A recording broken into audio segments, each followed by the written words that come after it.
Hey guys, welcome back to the channel. This is story about what if Naruto was kidnapped by Kumogakure the night of the Hyuga incident part 1. Before I start, please do support for more amazing content and comments for part 2. Do consider to subscribe my channel and share my video to your friends and check out the description as well. Let's start the video. Konohagaku no Sato. 8 years ago. Life wasn't fair. Monster. The child looked up at the owner of the voice, an old man, maybe in his 60s with a balding head.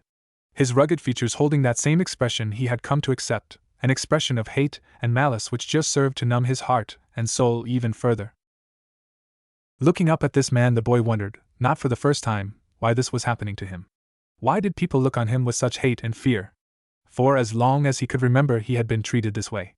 The orphanage, the children, random people on the street all looked at him with those icy stares. Sometimes they seemed to look straight through him, other times they were full of disgust, and sometimes, just sometimes, they looked upon him with outright murder.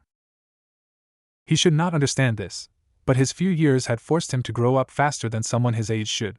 To the naked eye he looked like an orphan, barely 4 years old, but inside he was twice that age. The old man approached. No one was coming to his aid.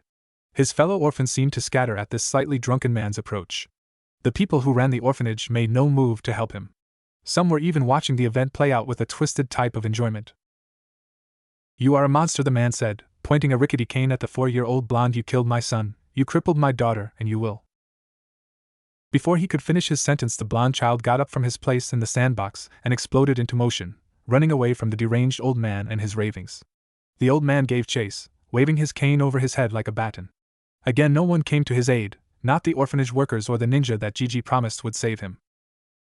He ran through the iron gates, and followed a footpath along the gray stoned walls, following a trail which was well worn to him.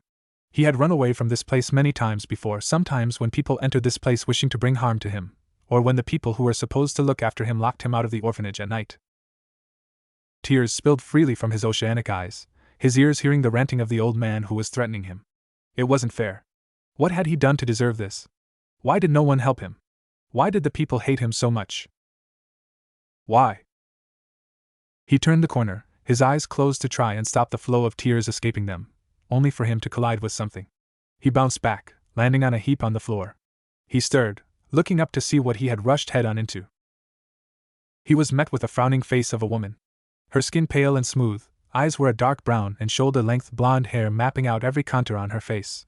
She wore a headband across her forehead, partially hidden by the bangs of blonde hair, but it didn't have the leaf symbol he was familiar with, rather it was of 3 cloud-shaped markings, 2 of which seemed to be joined.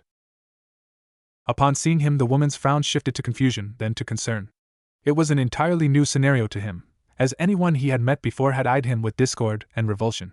It was then that the old man came, spinning around the corner, his cane held in his hands only to stop upon seeing the woman, who was now kneeling beside the blonde-haired child. She spoke, her words melodic and soft. "Are you all right?" The boy hesitated, moisture gathering along his eyes, ready for a release.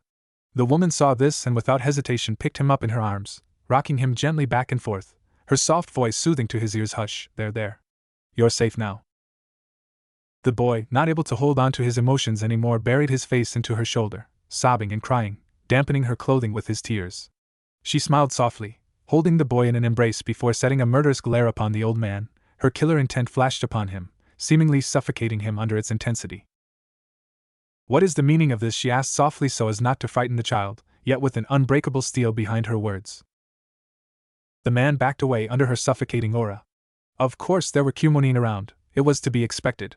One of their top ninja had arrived in Konoha to sign a peace treaty with the Hokage and the Council of Fire. The high ninja had brought half a dozen ninja bodyguards with him. But he did not expect to see one of them wandering the streets so freely. The woman took a step forward. The demon child held in her arms. She repeated her question, this time with considerably less patience. "What is the meaning of this? Are you a coward who gets his kicks from scaring young children, or is there more to this than I am seeing?" The man began, fists balled up so tightly the skin on his knuckles turned white. He knew to utter these words were forbidden, and carried with them great punishment. But he didn't care anymore. "He is a monster. He killed my son, he crippled my daughter, and he must pay for his sins." The women looked down at the child, and then back up at him, eyebrows raised in disbelief. "Are you ill, sir? A 4-year-old doing such harm is hard to believe." He is the demon, the man crowed angrily. He holds within him the monster which attacked this village nearly half a decade ago. He must be made to pay, he must. The woman's eyes widened, then realization hit her. The world had been led to believe that the Yondaime Hokage had defeated and killed the Kyuubi no Yoko himself at the cost of his own life. Before she could ask further, she felt a blur of motion, and 3 members of the Konoha ANBU shimmered into existence, dressed in the armored attire of the Hokage's personal elite guard, porcelain animal masks covering their faces. One put his hand on the old man's shoulder, his expression and intent invisible behind his mask. That's enough out of you, old man, time to go. The old man looked at the masked ninja fearfully, before being led around the corner by another ANBU agent. The intent was clear: he was to be arrested and hauled to whatever incarceration facility awaited those who released important information to the enemy. The leader turned to the Kumonin and bowed respectfully before her. My apologies, he is but an old man, deranged by the terrible tragedies in his life. He blames everyone around him for his loss. He was trying to erase suspicion, but she wasn't buying it. She could afford to play his game for the time being, though. Even if he suspected that she believed the ramblings of some half-insane old man, he couldn't do a thing to her, not with her diplomatic immunity as a foreign ambassador. She was startled when the ANBU raised his hands but gave no outward sign. Thank you for protecting the boy, but we need to return him to the orphanage. She looked down at the child to see that he was sound asleep in her arms, his face completely innocent to the world. He looked so adorable that for a moment she did not wish to let him go. But she relented, and tentatively placed the child into the ANBU's waiting arms. It's quite all right. I have seen many a man lose his sanity with the death of loved ones. Without hesitation she turned and walked up the road, leaving the ANBU to look after the boy. Outside she was composed. Inside she was brimming with excitement. That boy was just like her. He had been forced to take a great burden he did not deserve, just like her. Besides herself, the woman immediately felt a kinship for the boy. She would need to report this to the High Ninja, perhaps add another name to the small one-person list of abductees he had. The abduction attempt was a failure. The High Ninja was dead, killed by the Hyuga. Konoha was on high alert. Even now the ANBU were hunting down her fellow ninja. They had abandoned the hotel they were staying in and scattered in all directions, set to meet up at the rendezvous point. She jumped from rooftop to rooftop, ignoring the torrential rain as it fell from the darkened night skies and drenched her clothes and exposed skin, matting her blonde hair. She stopped suddenly, looking down at that same drab building of gray stone and timber she had seen a day before. This was the same building where she had met that boy. Besides the situation, her curiosity got the better of her, and she jumped down onto the 2-meter-high stone walls, looking down at the courtyard of the orphanage. There was the same boy, sitting on a swing, the cords tied to a sturdy tree branch, looking at the orphanage's closed door with hollow, dejected eyes. She gritted her teeth. Those bastards must have locked him out in this storm. Forget about her suspicions about him. No one treated a child that way, no one. She jumped down from her perch, landing at the other side of the courtyard, and started walking towards the boy. Her leader had failed in gaining a Hyuga in their all-seeing eyes. But she may be able to salvage the situation, and perhaps offer this boy a better life. She knew she was tempting fate by stopping, but she felt it would be worth it in the end. The child noticed her coming through the haze kicked up by the torrential rain, and immediately recognized her as the woman whom had saved him the other day. He smiled at her, a sad smile which she couldn't help but return. He did not fear her. Good. It would make this a lot easier. She reached out with her hand, beckoning him to take it. He hesitated, before reaching out timidly, and his little hand grasped onto hers. She gently pulled him to his feet and held him in an embrace, lips parting, whispering the words to a low-level genjutsu to put him to sleep. The journey would be long and treacherous, and she did not wish to scare him. His eyes drooped, his body became slack, and after a moment he fell into her arms, asleep and oblivious to the world. She scowled at his appearance, soaked to the bone, his gray shirt and pants clinging to his skin, his hair matted by the rain. Any longer and he would have caught a bad case of pneumonia. The woman looked at his face and picked him up in her arms. She took a deep breath, fell into a crouch, and jumped up high. She ran across the rooftops, the only evidence of her passing being the tapping of her sandals against the timber roofs, the splashing of water as she went through puddles with blurring speed. Eventually the roofs ended and the huge vertical surface of the city walls towered before her. Concentrating her chakra into the soles of her feet, she jumped, making contact with the wall and running up the superstructure. She scaled it within seconds, ran across the empty walkway, hopped onto the battlements, and jumped down to the forest below. Focusing her chakra into the soles of her feet yet again, she hit the first sturdy branch of a tree she came across, and took off running, jumping from sturdy tree branch to sturdy tree branch with a feline grace. Finally she arrived at the rendezvous point, a clearing nearly 10 kilometers from the village perimeter. She landed on a branch on the boundary and waited. As she waited, she heard a soft moan, and looked down to see the child stirring, his features grimacing as if in pain. She set him down, unslung her backpack and rummaged through it. Finding a brown cloak, she pulled it out and wrapped him snugly in it, to give him protection from the rain at least. His hand gripped her forearm, startling her. She looked down to see him still asleep, his other hand gripping onto the fabric of her brown cloak. His lips moved, a single word dulled by the pelting of the rain, but she was a master lip reader. Mommy. He must have been dreaming of his mother, most likely long gone by now, either dead or unable to care for him, or maybe she left him there to rot. The thoughts were thrown aside for later as she looked into the clearing, seeing a duo of shadowy figures exploded from the undergrowth and running to the center. They must have been two of the high ninja's Chunin bodyguards, Haru and Rin if she remembered. Picking up the child, she jumped to the ground, landing on her feet like a cat and rushing towards the two darkened silhouettes, using the rain to mask her movements. They didn't notice her even when she was within 2 meters of their position. Thunder, she spoke the call sign, startling the two ninja. Lightning, they both piped up in unison. She rose from her place, a silent dark shadow in the night. They feared her, she knew they feared her, but they also respected her battle record and prowess. The head ninja is dead. The mission is a failure.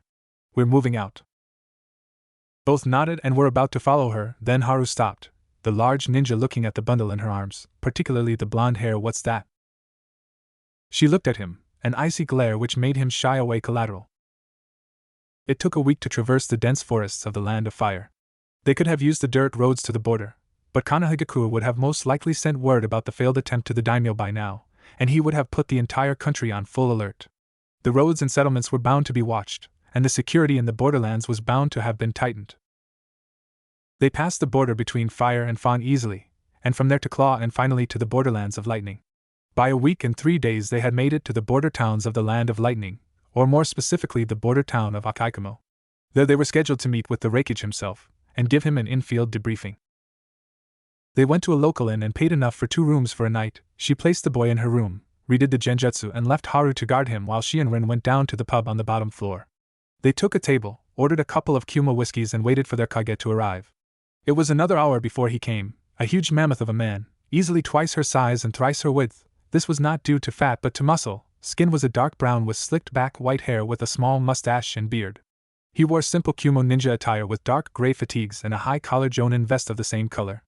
To all those in attendance he was just another ninja of the Lightning Army, not the leader. He sat down on the chair, his dark eyes not leaving those of his 2 underlings. She respected few of the ninja, but this man was one of them. He could overpower his younger brother Kurabi, and he was the host to the 8-tailed beast.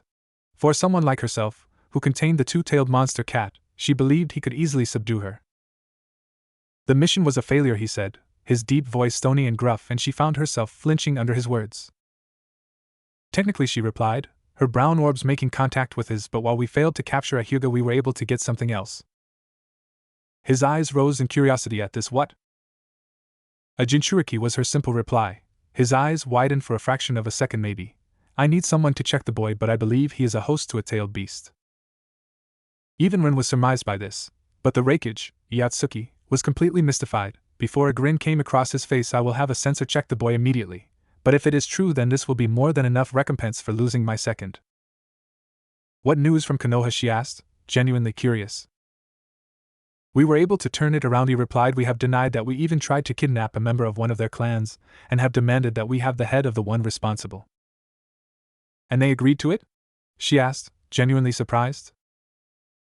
The Reikage shrugged. They are weary of continuing the war. So are we. He smirked, but they don't know that. She sighed in relief. Before realization hit her, the Hyuga will undoubtedly seal his Byakugan away. There is still no way for us to attain that Gekkai Genkai. Maybe, the Reikage replied dismissively. It was no secret that he and the next in line for his mantle didn't get along. In fact, there were rumors that the head ninja had been secretly preparing to try and seize power in a coup, but if this boy is indeed a host, the loss will be nothing great. What will become of him if he is? She asked, suddenly worried for the small child. Obviously, he will go through the same training you and Kurabi have. If he is to become a tool for the village, then he needs to contain and control his beast. As for accommodation, I doubt anyone in the village will take him in. Though they respect Jinchuriki for their power, they still fear them. The words left her mouth before she thought about them. I will take him in. Once again the Rakige's brow rose for a moment, before it descended into a frown. Are you sure? You do realize that with your power I can't just let you go to raise a child.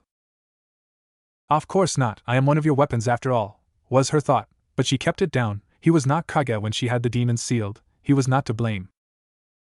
She respected the man, but that was all. She was only 2 when she had her demons sealed inside her, and for a while she hated the village and the country for it. After a while though, she realized that walking down that path would only lead to her becoming an unstable monster like the rumored Sanbai and Rokubi of Kirigakure, the village hidden in the mists.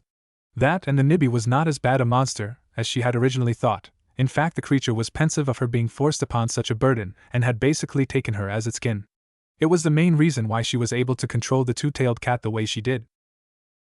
I know the hardships of the life of a Jinchuriki, she replied. If the boy is, then he will need someone who knows what he is going through. Besides, if things go the way you think, there will be no war, so we will go back to peacetime activities. No need for a weapon like myself. He thought about this for a while, before sighing in resignation. Very well, if he is a host, then I will make you his guardian until he is old enough to begin his conditioning. But remember this, if war comes you will be recalled immediately. You will still do missions for the village and the nation. He opened his eyes, hardened orb staring at her. Is that clear? She nodded. It is clear. Then I bestow upon you, Yujito-ni, the A-ranked mission of taking care of the boy. He said you will be given the same salary as you did when you were an active ninja. This is to look after the boy's needs. I take it your apartment is suitable for a second person? Yujito bowed slightly, eyes closed. It is. That he is your responsibility. Hi, Reikage-sama. 4 years on. Borderlands of Hai no Kuni, 4 years later. She ran through the underbrush of the forest, pushing aside the branches of bushes and small trees as she went. Exhaustion slowed her. She was covered in a fresh sheen of sweat, clothes dirty and torn, blonde hair matted, probably didn't smell very well either. Running from Kumogakure, through the mountainous terrain of the Land of Lightning, the 2 small nations of Claw and Talon, and into the plains which dominated the border with Konohagakure without stopping was an impressive feat, one which few ninja below A rank could achieve. However, even someone like her had limits, and she needed to stop and rest, but not until she reached the huge forests, not until they were safely within cover. Finally they came to the forest outline. Massive trees rose up in the distance, unnaturally huge creations easily the same size as a 5-story building. She entered the forest, and kept running till she came across a clearing. She quickly scanned the perimeter. Even if there was a ceasefire with the Land of Fire, they were still in hostile territory. Confident they were safe, she knelt into a crouch, and let her passenger's feet touch solid ground. He staggered for a moment, his joints numb from lack of use. She turned to him, and despite her exhaustion and their current predicament, she couldn't help but smile at him. We'll rest here for a while. He nodded and watched with curiosity as she went to work, unslinging her backpack and pulling a few small scrolls from satchels. What are you doing, Ka-san? She smiled at him. He had always been curious about everything there was to know about being a ninja, and she had always patiently explained whatever he wanted to know. I'm going to plant some perimeter seals around our camp so we don't get snuck up on. He nodded and yawned, his own exhaustion apparent. It had taken nearly 2 days to traverse the terrain between Kumogakure and here. He had not slept during the entire trip, and neither did she. She placed a hand on his shoulder and gave it a squeeze. Take the sleeping bag out of this scroll and get some rest, she said softly, taking out a small scroll and handing it to him. He took it, but didn't move, his little oceanic eyes full of worry. You'll be close, right? She nodded, and gave him a hug. I'm not going anywhere, Naruto-kun. You promise?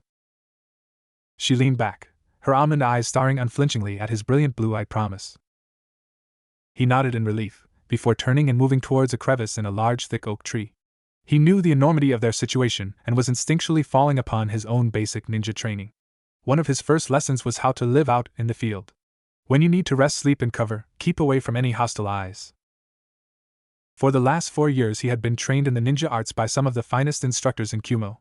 They had mostly just taught him chakra control and manipulation, while she and a few others taught him several low-level ninjutsu and her own taijutsu fighting style.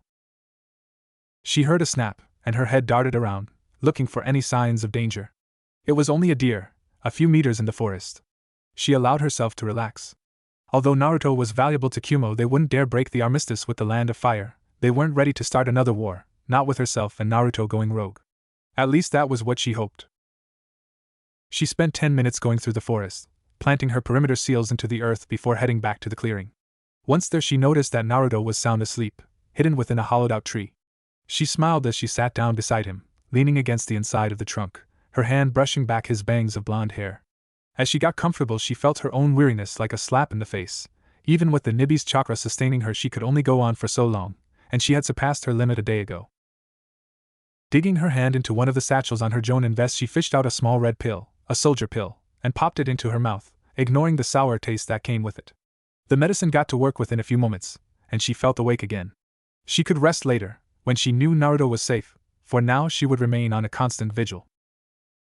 "You shouldn't do that, kitten." The soft, purring voice of her Biju made her jump. She caught herself and silently cursed, "Look at yourself. You're jumping at shadows. You haven't slept, eaten, or rested in days.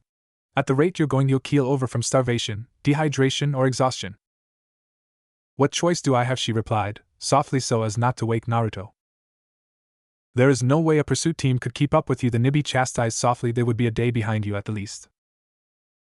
Unless they send Kurabi. He cares about the kid as much as you do.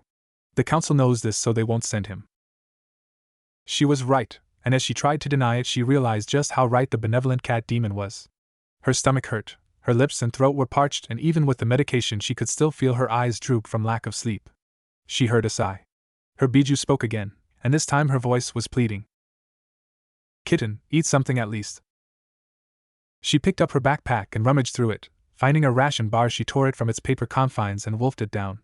She grabbed her canteen from her belt next, popping open the bottle and taking a gulp of water to help wash down the taste. Wiping her mouth, she fell back against the bark and frowned when Nibi gave off a growl. "Not good enough. I saw a deer skimming the edge of the clearing." "Is this your hunger or mine?" she asked deadpan. There was a purr of annoyance. "You, of course, you foolish blonde. That protein crap is not going to sustain you. It was designed to be a snack, not an actual meal." She groaned. Nibi never liked the protein bars. She was a feline, a carnivore, and as a carnivore she craved meat to sustain her, even though she didn't need it anymore. The trait had been passed down to her host. Her feline companion sighed again, and then purred worriedly. "Kitten, I'm worried about you. If an elite ninja came at you in your state, you won't be able to put up much of a fight." The Jinchuriki sighed. "The Nibi was right. I guess you have a point." "Please, kitten," the creature beseeched worriedly, "I'll remove the effects of the soldier pill from your system. Just please get some sleep." As she sat there, listening to the sounds of the forest and the soft snoring of the child beside her, her mind began to wander, remembering the turn of events which led her to this moment. Kumogakyo no Sato, 1 week earlier. It is impossible. They stood in the office of the Reikage, the walls and floor carved from the stone of the mountain the hidden village was situated on. Filing cabinets covered the walls, and in the center, overlooking a large window of the village, was the mahogany desk and chairs of the Reikage. This was where he made the decisions which affected the ninja population of the Land of Lightning. She had been called here by the Reikage himself. Beside her stood the Reikage's brother, her fellow Jinchuriki and close friend Kurabi Yatsuki, who had barged into the meeting uninvited, and when the elder asked him to leave, he began spewing his usual badly worded rap phrases. Eventually the Reikage let him stay, on the condition he stop his useless anecdotes. She smiled as the usually aloof and insubordinate Hachibi container complied without question. He cared about Naruto too, saw the kid as like a little brother, and she surmised he had heard of this meeting on his progress, and made sure he was there to attend it. The others were an assortment of ANBU captains and village elders. She had nodded a greeting to her fellow ninja and bowed respectfully to the village elders. The ANBU returned her greeting, while the elders just grunted and moved on. The worried looks of the ninja and the disappointment of the elders gave her cause for concern. It had been 3 months since Naruto began training under the ANBU and Seal Masters on how to control his tailed beast, and as much as she wanted to know how it was going, it was classified above top secret. Her son had always come home tired and exhausted, and when she asked how it was going, he just smiled and reminded her that it was top secret. This gave her cause for further concern. Naruto had always confided in her. When something was wrong, she was the first he would talk to and ask help with.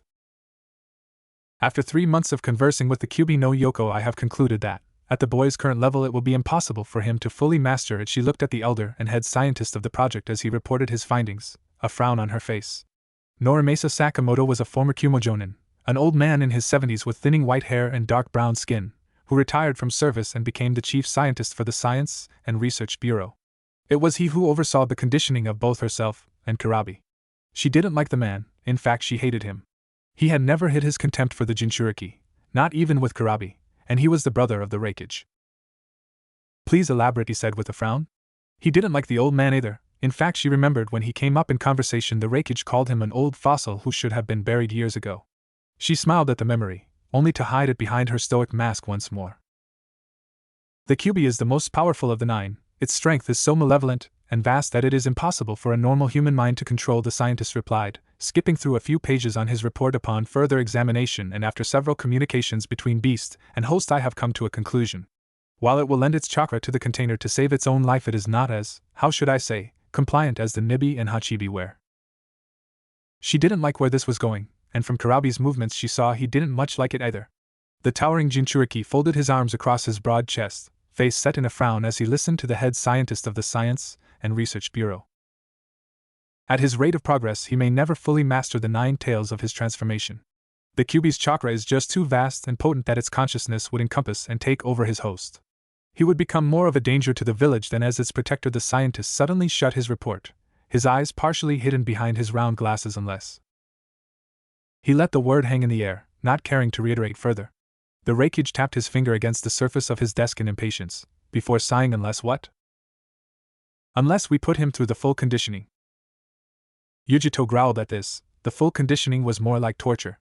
The subject would be conditioned both mentally and physically to become a weapon.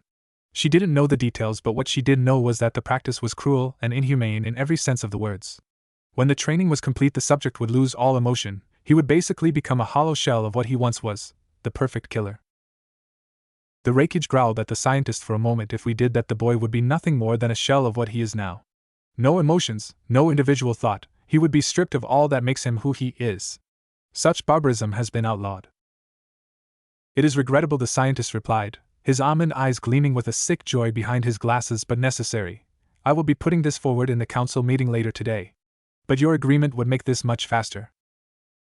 I refuse, he replied without hesitation, fixing the scientist with a glare which would have melted steel, lips twisted in a sneer of disgust, and I will fight this motion of yours with tooth and nail. There is a reason why I ban all forms of that training, and I doubt you will gain enough support on the council to overrule me. A smile adorned the old man's face. Of course, Reikage-sama, but I will still put my recommendations forward when the council meeting begins.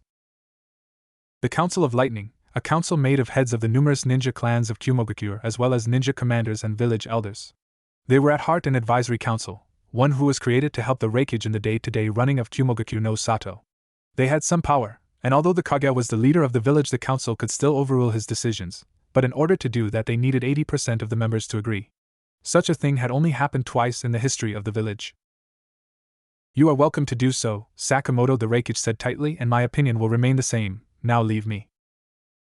The old man bowed, spun on his heel, and stalked out of the office. He looked at both Yujito and B as he left, and the Nibi Jinchuriki could have sworn she saw a malicious smile on his face. She felt her body go numb. Sakamoto was a very methodical human being, and she used the term human very loosely. He would never make a play like this against the Reikage if he didn't have the support for it. The line of ninja filed out, but Yujito and Karabi remained, eyes not leaving the Reikage for a moment. Likewise, he did not shy away from their gazes but met them head on. The door closed and she couldn't hold her diplomatic facade any longer. Bastard, she growled. Karabi nodded his agreement, before staring at his elder brother with an unusually stoic expression, his black sunglasses lowering to reveal dark almond eyes. So bro, do we have anything to worry about? The Reikage sighed, once again massaging his forehead. The council does not side with him on many issues, but with the kid it's another story. He was supposed to start his training at 5, but thanks to your motherly instincts, he was held back. What are you implying? Don't play dumb with me, Yujito. I know you too well, he rebuked mildly. By his age you had fully mastered using the Nibi. Karabi was on his 4th-tailed transformation. At the moment the kid can barely control his single-tailed cloak, his anger clouds his judgment. The council is losing its patience. They want results, and Norimasa is giving them a way to gain those results. At the risk of turning him into another Rokubi, she almost screamed, barely keeping her patience in check. He glared at her. Do you think I will enjoy this? I will do all that I can, but if the council is against me there is little I can do. You can overrule the council, she replied, but was stopped by a snort. Even I have my limits. If I go against the council I risk losing my support with the clans, and without their support I can't overturn the decision. She gritted her teeth, keeping her opinions buried deep within her mind. Instead she clenched her fists so tight the skin on her knuckles turned white. She lowered her head. Excuse me. The Nibi host turned on her heel and stalked out of the office, leaving a worried Karabi and a frowning E. They remained silent until the door closed, and he spoke, his words laced with weariness. She has gotten emotionally involved with the child, he muttered. I should have seen this coming. Karabi sighed, pushing up his sunglasses. She was his guardian at first, but things took a turn for the worst. The elder brother frowned. Stop that. It's true, though, the little brother continued. At the beginning she saw it as another mission, but over time things changed. The kid is infectious, bro. Just by being with him you want to get to know him better. When he enters a room it lights up. My students are smitten with him. Yujito sees him as a son, and I even see him like he's my little brother. The elder sighed. I know. I like the kid too. It's more than that, Karabi said. Before the incident with Konoha she was nicknamed the Ice Cat. She was always stoic and cold to everyone around her, bar me, you and her sister. But since she took the kid and she's opened up, I've seen her smile and laugh in public. He has been a good influence on her, he replied. Before she met him her facade as a snow queen scared men off. Now her new appearance as a caring mother has drawn them to her like a moth to a flame. Suddenly he saw his brother with that look, and decided to nip it in the bud. Don't even think about it.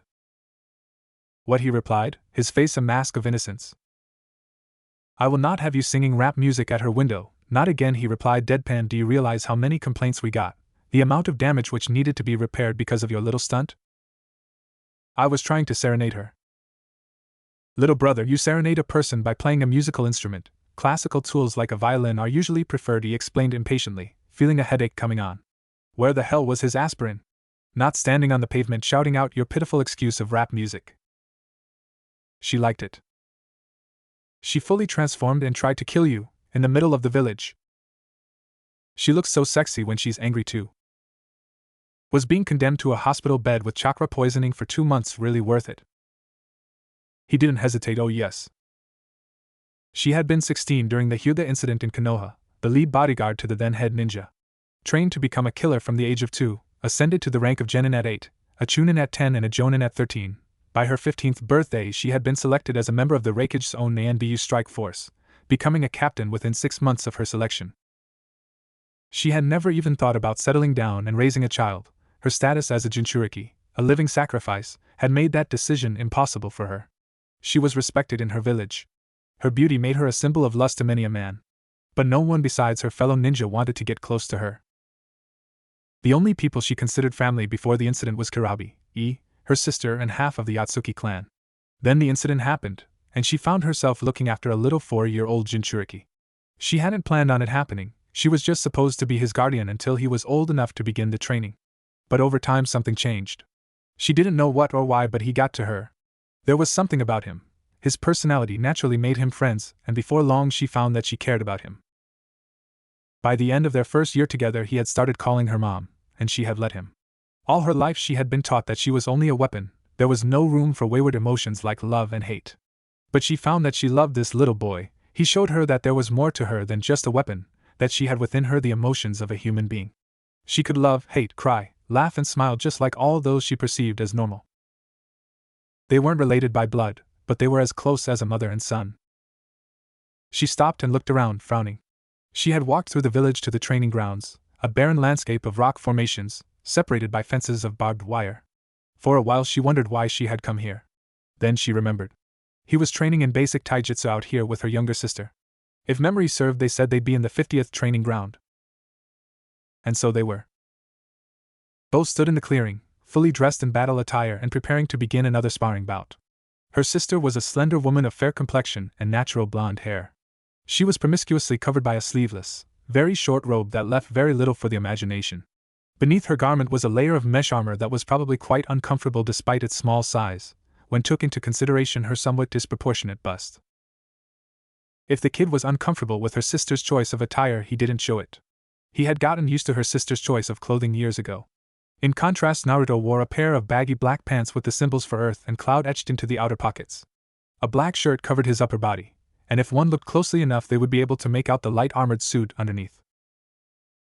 She watched as Naruto and her sister bowed to each other, and then fell into the basic stance for the Kurowatora fighting art, the chosen fighting style for the Ni clan. Her sister took up a defensive stance, blocking and parrying Naruto's quick strikes and claw-like grapples with practiced ease born from years of practice. Yujito smiled as he executed a clawed punch, only for it to be blocked. He had learned the basics of the art quickly and was showing steady progress with each training session. At first she and her sister had thought he was a natural, but a week after they gave him the scroll she had woken up in the middle of the night and went outside to get a breath of air, only to find him in the courtyard, slowly going through the basic motions of the fighting style. He trained constantly, mastering the forms through perseverance and hard work. Kurwatora, the Black Tiger, was a fighting art created by the Ni clan during the dark times before the formation of the villages. The style was formed after the demeanor and fighting strategy of an attacking mountain tiger. The techniques for the art were to claw, rip, tear and grapple with an opponent. The offensive strikes were lightning-fast hits, aimed for vital points across the human body to maximize damage, while the defensive was to grapple and subdue through submission holds and tosses. Naruto ducked a swinging spin kick and brought up his hands to grab her extended leg, trying to toss his larger opponent over his shoulder. She let him, only for her legs to wrap around his neck as her back hit the ground. She rolled, sending him flying to the soil. Her sister flipped onto her feet and fell into a basic stance, body stooped, hands shaped like claws at her sides, legs bent. She looked like a tiger ready to pounce. Naruto rolled to his feet and fell into the same stance. Then he saw her and smiled, "Hey mom." Her sister relaxed her stance and turned, a small smile of her own on her face. "You're back early, Yujito Wenshin." The meeting was faster than we thought. She came up to Naruto and bent over so they were face to face, a smile curling her lips. "You've improved, cub." He returned her smile with a trademark grin. "Yeah mom, Samui Onizen has shown me a few new grapples." She looked up to her sister with a wry look. Samui didn't back down in the slightest, instead her sapphire eyes were full of mirth. "You taught him advanced grapples when he doesn't know the basic stances yet?" Naruto pouted. "I know the basic stances, mom." She poked him with her index and middle fingers, gaining a flinch and an audible "Oh, you know them, but can you do them?" His pout remained in place, crossing his arms and looking away with a stubborn expression which made both women laugh. She straightened and put her hand on his head, ruffling his spiked blonde hair. "Go over there and go through the stances. If I remember, you're still shady on the second and third forms." He groaned something about bossy women before turning and jogging over to the cluster of rocks. When he was out of hearing, her smile turned into a sour frown, and her sister looked at her with a raised brow. "What happened?" "Nora Mesa happened," she replied. "He's going to try and bring back the old practices to use on Naruto." Samui's eyes narrowed. "No way. The old man would never let that happen." Her little sister was a capable ninja. She was a chunin at 16, a master of the clan's jutsu and fighting styles, but when it came to politics she was an amateur. Even the Raikage has to bow down to the demands of the people. If the council vote unanimously in that bastard's favor, then there is little he can do. Samui emitted a throaty growl. "There must be something we can do. We don't know if the council will back him yet." "But what if they do?" she asked. Yujito frowned, deep in thought before her face fell. She spoke in a small voice. Her sister had never seen her like this. "I don't know." With a sigh, the younger Ni put a hand on her shoulder and gave it a squeeze. She could always count on her. They were the last survivors of their clan. Their father and mother died during the Third Shinobi World War. Even when Samui knew about the Nibi, she had remained by her side as her little sister, steadfast and unmovable to those who taunted her. "It'll be all right," she tried to console. "Trust Raikage-sama. He won't let this go without a fight." "Yeah, you're right about that," she replied with a brave smile. "He'd probably demolish the council chambers if it passes. There is a reason why these practices have been banned." The Raikage bellowed in outrage. "If we put the boy through this, then we risk turning him into the greatest danger the village has ever known." "Your opinion on the matter is noted." Raikage-sama. Hoshi Tanaka, head of the Tanaka clan, said calmingly. She was a middle-aged woman of fair complexion with long blondish white hair, a long scar running through her right eye. "The training regime may seem a little severe," Sakamoto spoke up, sitting in his place on the council table, "but there are no other options. After extensive researching into the Kyuubi, I have found no other alternative to draw out its power. The chakra feeds off the boy's anger, his hatred, and his fear. So far, those three methods are the only ways for him to summon the demon's power." "What about the seal?" Kasumi of the Sato clan asked. "Can't you summon the seal masters to alter it? Allow the boy to converse more freely with the Kyuubi?" The scientist ceased her attempt with a wave of his hand. "That was the first thing I looked into, but as far as the art of sealing goes, the Yondaime Hokage has no equal, even today. The best seal masters in Kaminari no Kuni have done extensive research on the subject, only to come up on a blank. There are no references to the seal in any of our records. To tamper with it could bring disastrous consequences." "What about the other methods, the ones which worked with the Nibi and the Hachibi?" Old Sesame Yasutora asked. The man was one of the oldest ninja in the village and was considered the eldest of the elders. I have tried, Councilman Yasutora, the old Sakamoto replied patiently, but it is next to impossible. The Nibi no Bakaniko and the Hachibi no Kyogyu were reasonable for monsters. They understood the need to protect their hosts in order to survive. The Kyubi no Yoko doesn't seem to understand this, nor is it interested in making a deal with its container. He was holding something back. There was something he was not telling the council. The Raikage knew this by his demeanor, though he hid it well. What was more was that no matter how hard he tried, he could not shake the feeling that this entire meeting seemed to be scripted. Most of the council members were asking questions which they already knew the answer to. The scientist had let slip one piece of information. For one who is not the host to converse with the beast, he or she needed to have an intimate understanding of the seal which was used to bind it. Did you really converse with the Kyubi Sakamoto, or were you unable to? Norimasa looked to the Raikage with a frown, but before he could rebuke, the lightning shadow beat him to the punch. I may not be a master of seals, but I know enough. If someone who is not the host wishes to converse with the beast, then they or a member of their family needs to either have or had a summoning contract with it, or they must have an intimate understanding of the seal used to bind the beast to its host. But you just said that you and the best of our country's seal masters could not understand the seal. The scientist looked at the man in confusion, bordering on panic. He had obviously not expected you to know anything about seals. I assure you, Raikage-sama, that there are other ways to commune with the Biju, and they have all ended in failure. Oiham, then list off a few of these other options you have tried. Enough, Raikage-sama, please, Sesame pleaded, earning a glare from the Kage that made him involuntarily flinch in his seat. These are simply my findings, Norimasa continued, coughing into his hand to regain the council's attention, his earlier surprise buried under his political facade. The only way for the child to gain the Kyubi's full power is to commune with him directly, and with his mind being so young he can be easily manipulated and corrupted by the Biju. So you want to turn him into an emotionless shell? He asked incredulously. It is the only way to be sure he remains in control of the creature, the head scientist replied. Do you know of another way? He looked to him, his murderous intent flashing to levels which made the others in the chamber nervous, before he deflated. No. Perhaps we can find a middle ground here in Jisado, another elder spoke up. Place guidelines and safeguards to restrict the training in some of its more questionable elements. Sounds like a good idea. Then let us take it to a vote, Sakamoto said, standing as head of the Sakamoto clan and chief researcher of the Kumos Science and Research Bureau. I, Norimasa Sakamoto, vote yes. Yes. Yes. I agree. Yes. Agreed. No. Yes. Yes. Agreed. Yes. No, he said numbly, knowing that it was now out of his hands. Then it is settled, the scientist said, hiding his smirk. Hi no Kuni, present time. She awoke, with a start, sitting up and looking from left to right. The sounds of the forest were different. Where once there were birds squawking, there were now the continual speaks of crickets and other nocturnal insects in the air. It was dark, and difficult to see. The moon and stars obstructed by the canopy of the forest. Dark, it was night. How long have we been out? Suddenly she felt a pulsing sensation on her upper right arm, and gingerly pulled back the sleeve of her dark purple camouflaged suit. On her arm was the tattoo of an oak tree, the form separated into several smaller parts, each one signifying the perimeter of one of the early warning seals she had placed earlier that day. Most of them were colored black, while one on the left side was flashing red. She slid her body against the inner bark of the hollowed-out tree, pressing against it, and dared take a peek at the clearing. 3 dark silhouettes flashed from the forest edge, all rushing towards her position. A normal human wouldn't have been able to make out their attackers until they were right on top of them. Thankfully, she was anything but normal. She activated one of the Nibi's gifts. The sclera and pupils of her eyes pulsed, changing color from their regular almond to a feral cerulean, the round orbs of her pupils thinning out into a vertical slit. Her perception changed, all color drained from her world, being replaced by blacks and whites as her night vision kicked into full effect.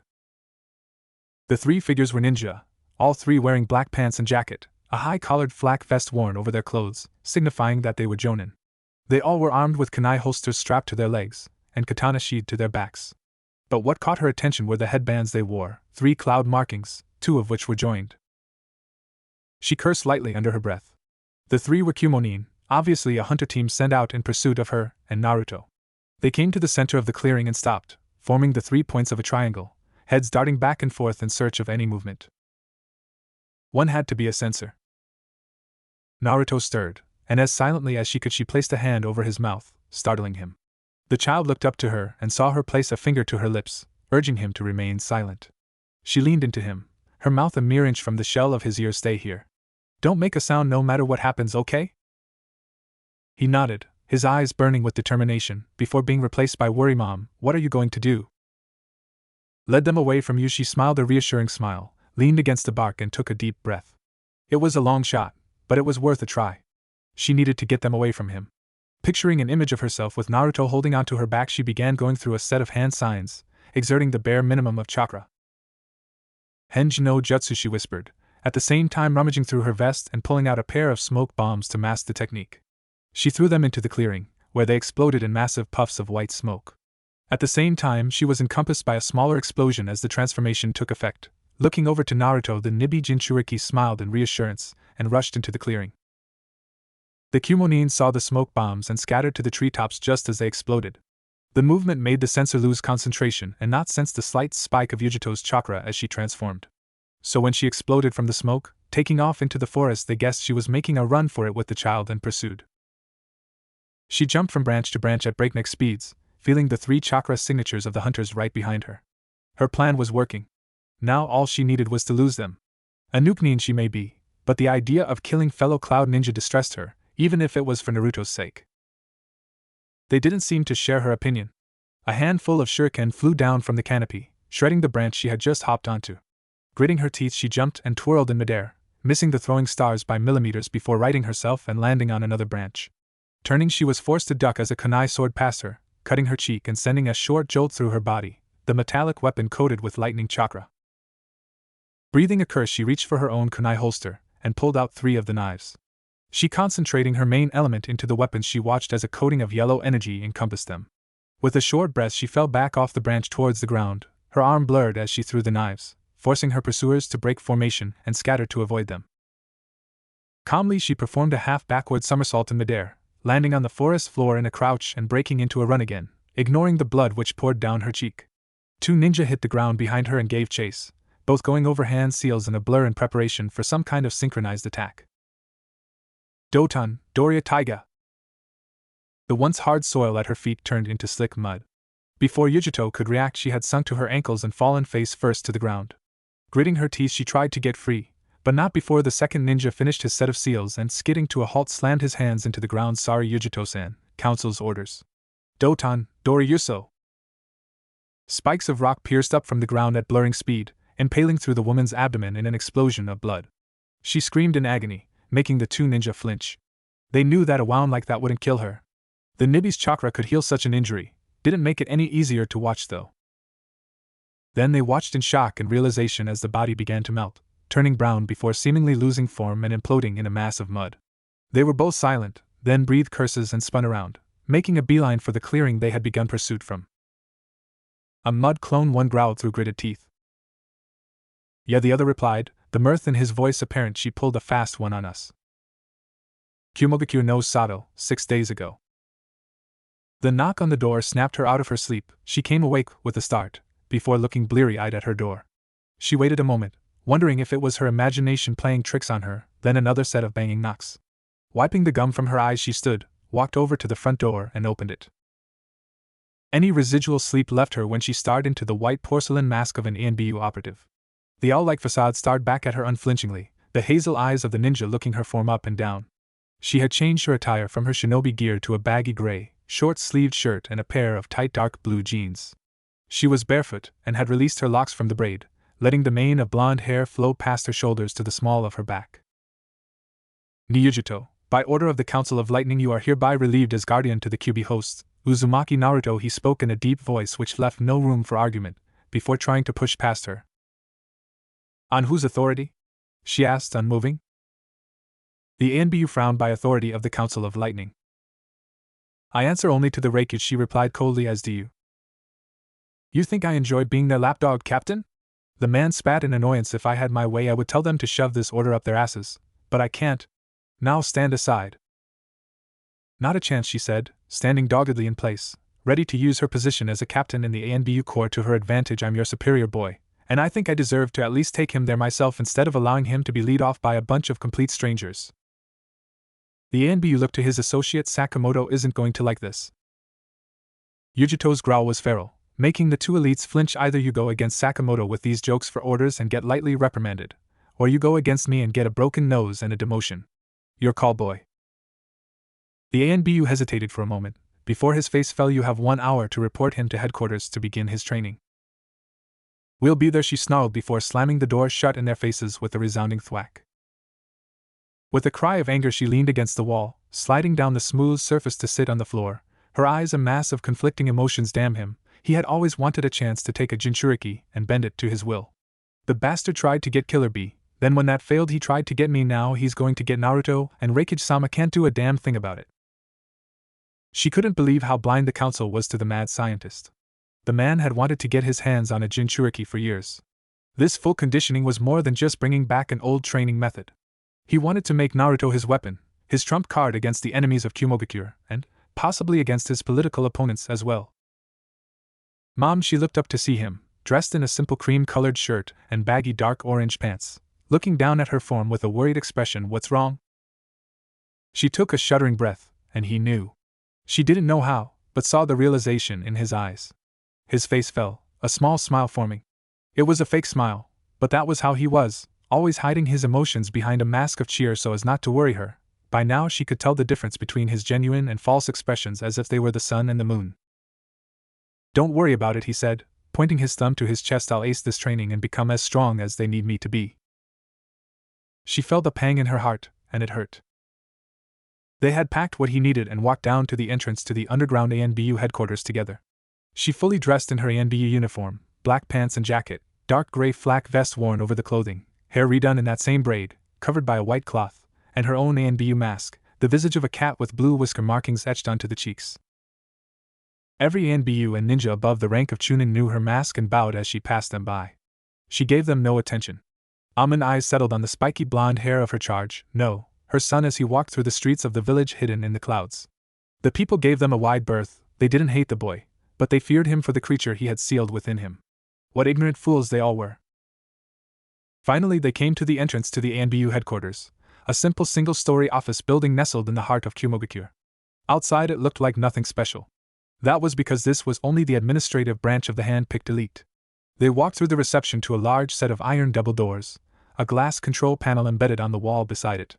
Without hesitation she pressed her palm against the screen, and watched as a blue line of light flashes over her hand, taking fingerprints and running it through the database. After a moment the huge doors opened, revealing a platform of steel, a small control panel standing on a pulpit in its center. They both entered, the doors closing behind them, and the Azure Cat of Kumogakure walked onto the platform, Naruto close behind.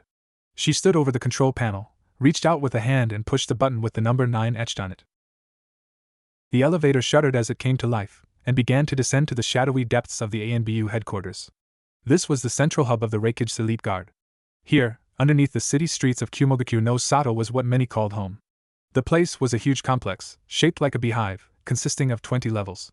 It held living quarters, sparring chambers, laboratories, a bunker reserved for Kumogakure's elite if the village was ever invaded. It held torture chambers, weapon stores, and a prison which was considered beyond maximum security, reserved for the deadliest of the Cloud Village's enemies. And this place, this bleak place, was where Naruto would spend the next few years of his life, training with no light, no warmth, no compassion to become the ultimate soulless weapon for the village. She stopped herself from clutching her chest, for the pain in her heart was immense.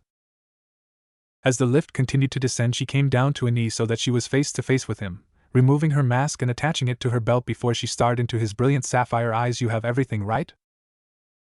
He nodded. Don't let him push you around, Naruto. Don't let him do anything you don't like nor want. You got me? He nodded again. She was about to speak, then stopped, tried again and failed again. Finally her face fell, a sad smile tugging at her lips. Look at me, the child I care for like a son is about to go into the lion's den, and I don't know what to say. She felt her eyes glisten, but stubbornly refused to let them fall. The old persona as the ice cat coming into play for a moment. Tightly she shut her eyes and willed for the tears to stop. A hand was on her shoulder, startling her. She glanced up and saw him look at her with a genuine smile. I know you're not my real mom, he said, but you've been more of a mother to me than anyone else ever has. I was all alone in Konoha. I was hated, feared, and people even tried to kill me. You took me away from that. You gave me a home, a family, people who cared about me. You gave my life meaning. He seemed conflicted, scared and uncertain as he spoke the next few words. I know this seems selfish, but can I still call you Mom? You know, if we ever met again? The tears flowed, and without a moment's hesitation she put her arms around him and dragged him into an embrace, shutting her eyes tightly as she cried, "Yes, I would like that, Naruto. I would like that so much." He gripped the fabric of her underjacket, burying his face into the crook of her neck. For a while the two were frozen like that, mother and son holding each other. But like a kick to the teeth, the elevator came to a stop with a colossal jolt. The doors opened to reveal the dark, dimly lit corridor of the 18th floor.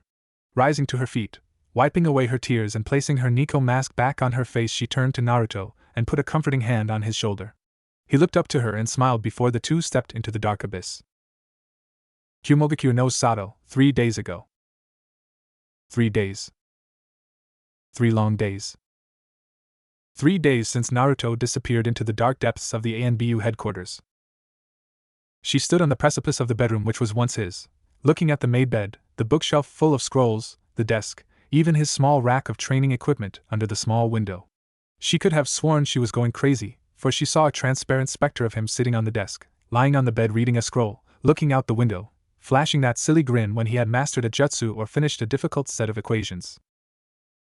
There has to be something you can do.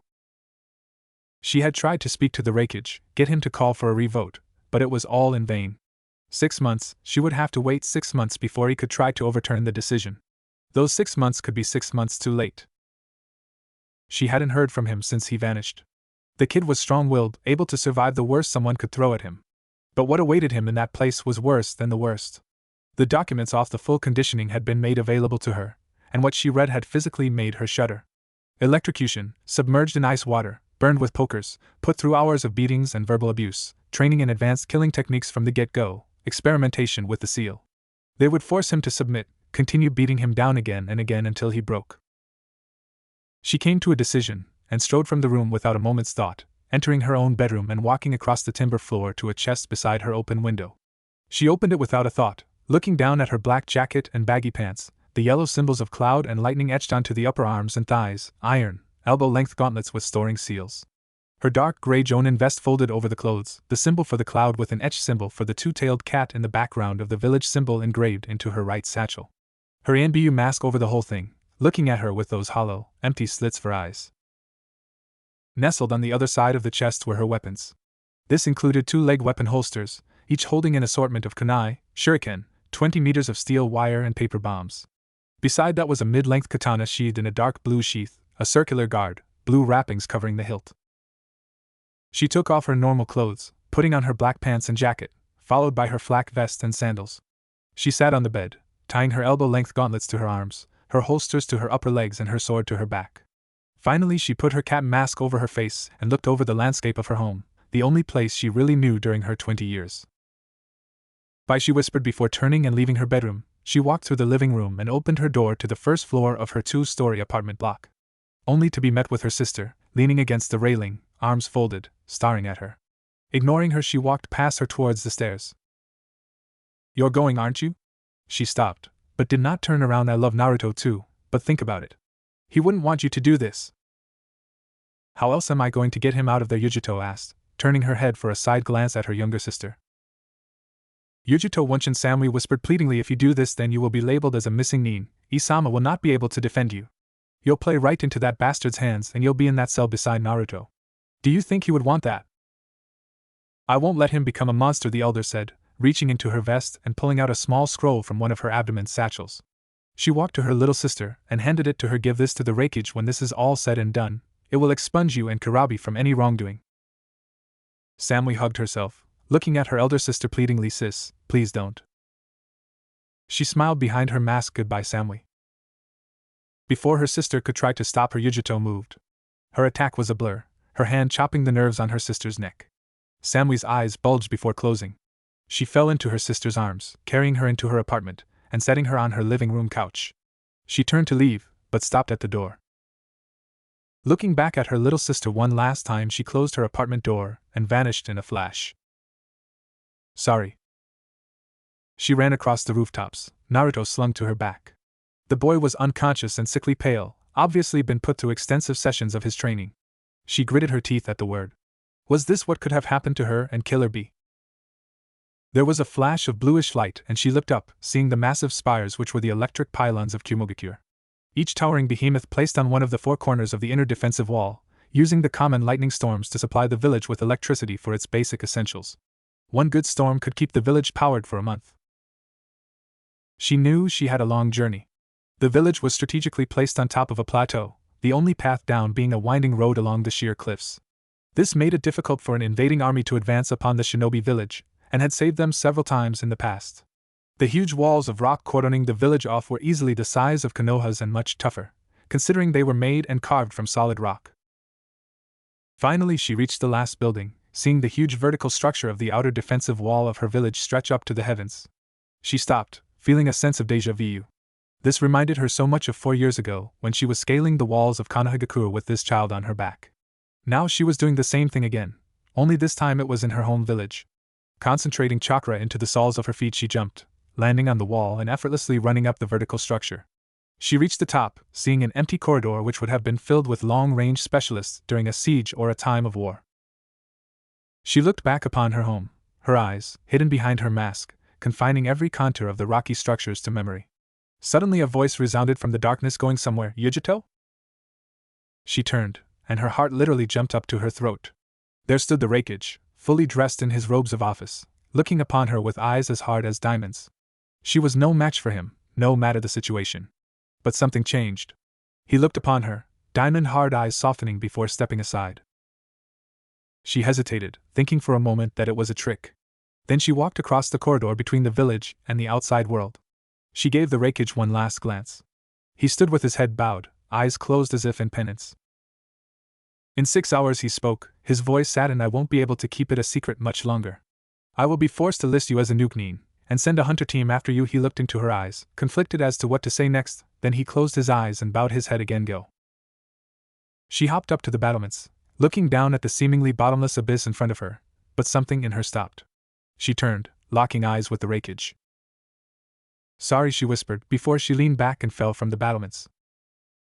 For a moment the leader of Kumogakure no Sato looked down at the ground, then a pensive smile appeared on the giant man's lips. What do you have to be sorry for? Stupid blonde. Hai no Kuni, present day. The mud clone had bought her a few moments, but that was all. Her pursuers were definitely Jonin-level ninja. They had left one of their number behind to make sure her little stunt wasn't a trick. He had followed her the entire time, spiking his chakra subtly every now and then to keep his comrades on track. She continued to run, changing direction every now and then to try and lose her pursuer. But to no avail. He was a skilled tracker, and had seen through every move she made to elude him. Now he had met up with his 2 compatriots, and they were chasing after her. There was one advantage. They would not attack for fear of hurting Naruto, and taking the wrath of both the chief scientist of the Science and Research Bureau and the Reikage.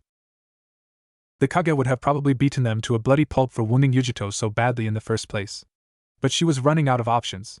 She would not draw upon the power of the Nibi against her fellow ninja. They knew this, and were using it to their advantage. As far as they were concerned, she was a normal A-class nukenin whom the village wanted brought back alive, along with her charge. The Nibi and the Kyubi were too important to the village for them to just kill the hosts. Suddenly the dense undergrowth gave way to a clearing, or to be more precise, a dirt road. She stumbled, expecting more foliage and putting too much weight into her movements, before righting herself again. She skidded to a halt, looked at the forest beyond and prepared to burst into motion again. Hey, a voice, middle-aged and deadly serious, came to her, exhausted hearing. What are you doing here? This is Hai no Kuni. She turned to see a tall man, in his late 40s, with a long messy mane of pure white hair. Skin was tanned by the climate, eyes a dark obsidian with long thin red markings running from the bottom of his eyes to his jaw. A strange hatai was attached to his forehead, 2 small stubby-looking horns with a strange symbol she didn't recognize engraved into the metal. He wore a pair of green robes with a mesh shirt underneath, a red jacket, large scroll tied to the small of his back, and a pair of ridiculous-looking sandals. Then she recognized him, and paled. He was in her bingo book, one of the most dangerous loyal ninja to Konohagakure no Sato. Secretly he had been branded with a retreat on-site order to anyone below high A class. Jiraiya. Borderlands of Hai no Kuni. She stood, staring into the eyes of one of the most powerful ninja on the continent. He was a legend from the Second Shinobi World War. A ninja who had fought against the best in the world, called a Sannin, a legendary ninja by Hanzo the Salamander, leader of Amigakure and arguably the greatest ninja of his generation. The spy master of Konohagakure no Sato, whose spy network was considered one of the best in the world, sage of the toads, and an unparalleled master of the art of sealing. Jiraiya starred right back, his mind taking in every feature and contour of his surprise guest's form. He knew her from somewhere, but couldn't remember where. Then he remembered. Very few spy masters knew every detail about the hosts of the Biju, the tailed beasts of legend. She was slightly older than her picture, but he knew exactly who she was. Yujutoni, Jonin and Anbu captain of Kumogakure no Sato, low S-class ninja and Jinchuriki to the Nibi no Bakaniko, one of the village hidden in the cloud's ultimate weapons. Finding this information out was no small feat. To the rest of the world she was just a talented young ninja. Her condition was an S-class secret, and he lost quite a few spies just confirming it. Her head snapped back, and she took off in a dead run into the forest. He was about to move to intercept, but stopped when he saw something clinging to her back, and it was not a backpack. It was a child, maybe 8 years old, with spiked dark blonde hair. The Nibi container had a kid? Impossible, she was far too young. Then he saw the kid's face, only for a moment, but he made out at least 3 whisker-like markings on his cheek, tan skin and brilliant sapphire eyes. "I know that kid," he whispered under his breath, his brain rattling through a mass of information to try and remember. Then he remembered. It had been 5 years ago. He had returned to Konoha to foil an assassination attempt on his deceased student's son. He had watched him from afar, waiting for the assassins to make their move. "Naruto," he whispered. A gust of wind blew by him, swaying his long, messy white hair. Jiraiya was about to pursue when he heard the tapping of sandals on bark. Looking up, he saw another 3 silhouettes, forms darkened by the positioning of the sun. They flew over him and disappeared into the forest, the same direction where that woman and Naruto had gone. The 3 disappeared into the forest canopy. It was obvious by their formation and speed that they were pursuing the 2. There was a series of sudden thuds, and looking down, the toad sage saw a small line of kunai dug into the earth at his feet, each one possessing the fluttering form of an already lit paper bomb. "Oh shit," Jiraiya cursed audibly, jumping back just as the line of bombs exploded in a mass of flame and dirt. Caught in the aftermath, he was thrown into the forest, slamming into and snapping the thin trunk of a tree. With a groan, the 46-year-old staggered to his feet, hand patting a sore back. "All right," he growled, reaching up to pat the twigs and leaves from his mane of hair. "If that's how you want to play." He took a breath, concentrated his chakra to the soles of his feet, and exploded into motion, giving chase to the 2 groups. It had been 4 years since that incident, 4 years since he heard that his godson had been kidnapped by Kumonin. For the first 4 years of that boy's life he had been working in the shadows, fully utilizing his spy network to hunt down and nullify any and all threats against him, whether they be external or internal. Sadly, he missed one, and a week after the incident he had received word from his old sensei, telling him that Naruto had been captured by Kumonin, most likely collateral after their failed attempt to kidnap the heir of the Hyuga clan. He and his sensei had tried to mount a rescue attempt, but they were impeded by the elders of the Council of Fire. Tensions between the 2 villages escalated, and all attempts at a rescue mission ceased. Even his sensei Hiruzen Sarutobi, the Sandaime Hokage, had been forced to give up any hope on getting Naruto back. The entire affair had hurt the old man, and he had blamed himself for the boy's loss. But now he had a chance to make it all right. He didn't know the full situation, but one thing was clear as day to him. Naruto had to be taken back. This time he would not fail the kid, he would be there to protect him, keep him safe and help him become a young man his mother and father would be proud of. He jumped from branch to branch, giving pursuit to the 3 ninja. The sun was no longer obstructing his vision. He could tell by the color of their armored suits and flak vests that they were ninja from Kumo, and they were pursuing the woman. An explosion sounded off ahead of him, a cloud of white smoke rising in the distance. He knew there was a battle kicking off, Kumonin versus Kumonin, right in the Land of Fire's borders. The political ramifications for this would be immense. War had been declared over much less in the history of the elemental nations. Ahead of him, Yujito held 3 more kunai in her hands, just finishing tying exploding tags to each one. As she jumped, she spun, throwing the 3 knives in different directions. She heard them stab into the surrounding trees, waited a couple of seconds, and bringing her hands together in a basic sign, shouted Kai. The paper bombs caught fire, burned out and exploded, sending shards of wood and debris at the Kumojonin. The Nibi container cast a brief glance back, only to see the 3 come through the smoke with the odd cut or scrape, but otherwise unharmed. Gritting her teeth, she continued to jump from branch to branch. This was not good. She was down to 3 kunai, 6 shuriken and 20 meters of wire. At the rate she was using them, soon all she would have left was her katana, and Yujito did not want to get into a close-range fight with these guys. Not with Naruto hanging on to her for dear life. Then there was the man she had run into on the dirt road. Jiraiya of the Sannin would definitely report this chance encounter to Konoha, and war had been declared over considerably less. A skirmish taking place between foreign ninja in their territory would not be looked upon favorably. All she wanted was to get Naruto out of Kumo, and now she may have inadvertently caused another war like the one 4 years ago. Mom! His voice roused her from her dangerous thoughts, and not a moment too soon. She landed on a branch, crouched, and using the momentum of her bent knees jumped and spun. Watching as a wave of shurikens swished by, one grazed her cheek, sending blood dripping to the bark. Mom, Naruto called worriedly, his hands gripping onto her jacket. You're bleeding. It's nothing, she replied reassuringly, ignoring the warm liquid which flowed down her cheek. The shuriken bit deeper than she thought. I'm fine. A kunai shot into her hand from her wrist holster, and she held it up defensively, cat-like eyes scanning the surrounding area as 3 dark silhouettes appeared all around her, surrounding them and blocking off all escape routes. With her free hand she reached to the katana, sheathed to a scabbard at the small of her back, and drew it with blurring speed. Yujitoni, the leader, spoke in a threatening manner, his face hidden behind a swallow mask. Surrender, and hand the boy over. She smiled menacingly, and condemn him to that hell. Not a chance. Be reasonable, another piped up, this one wearing an eagle's mask. If you surrender, maybe Reikage-sama will spare you. She snorted at that. The Reikage wouldn't be able to do a thing. She was beyond his protection now. Law decreed that anyone who committed such crimes against the council was to be labeled a nukenin with a hunt down and kill order attached. If she was taken alive, then she would be hauled back to ANBU headquarters and have the nibby forcefully removed from her body. The stress from such forceful extractions was always enough to kill the host, and another baby girl would be taken from her family and turned into a weapon. That was what happened to her predecessor. You know that I'm beyond his help, she said grimly. Penalty for my crime is death. Can't have any rebellious weapons after all. The one behind her threw a salvo of shuriken, forcing her to skip back and perform a backward somersault, falling from the branch and landing on the forest floor. She steadied herself into a crouch and looked up just in time to see the sparrow finish a set of hand signs. He hit the ground in a crouch, hands resting on the earth. Doton, Doria Taiga. She jumped high, looking down long enough to see the ground where she once stood turned to slippery muck. This same jutsu again meant they were trying to take her alive. Her status as host to one of their tailed beasts made her too much of a commodity to just kill. They wanted to cat, and the fox. Mom, behind you, Naruto shouted quickly, and she turned to see a small sickle flying towards her, a chain attached to its butt, whose other side was wrapped around Eagle's right hand. She pivoted her body in midair, watching the miniature war scythe pass by, the tip cutting through her clothes and nicking her abdomen. Eagle gave the chain a yank, and the sickle flew back at her. In response she spun, watching with bated breath as the weapon passed by back to its owner.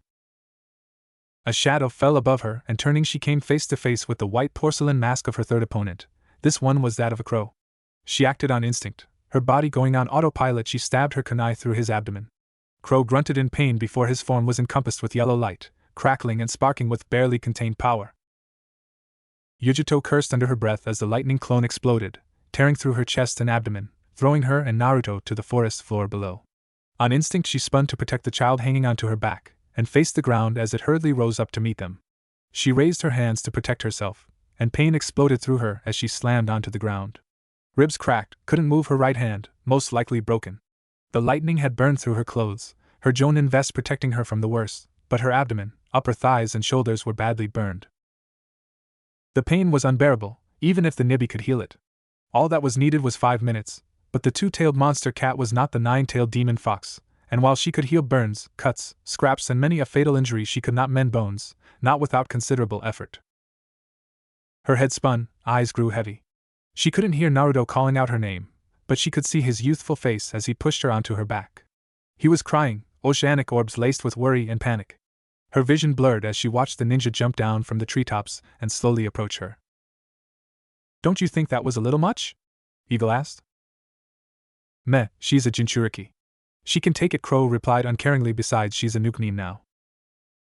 But she was holding back against us, Swallow piped up. If she really wanted to hurt us, she would have used something more than explosive, tagged Kunai. It's her loss, Crow said flippantly. We can't afford to be merciful. The village needs the nibby and the Kyubi to stay at the top of the food chain, and she's just lost her dependability.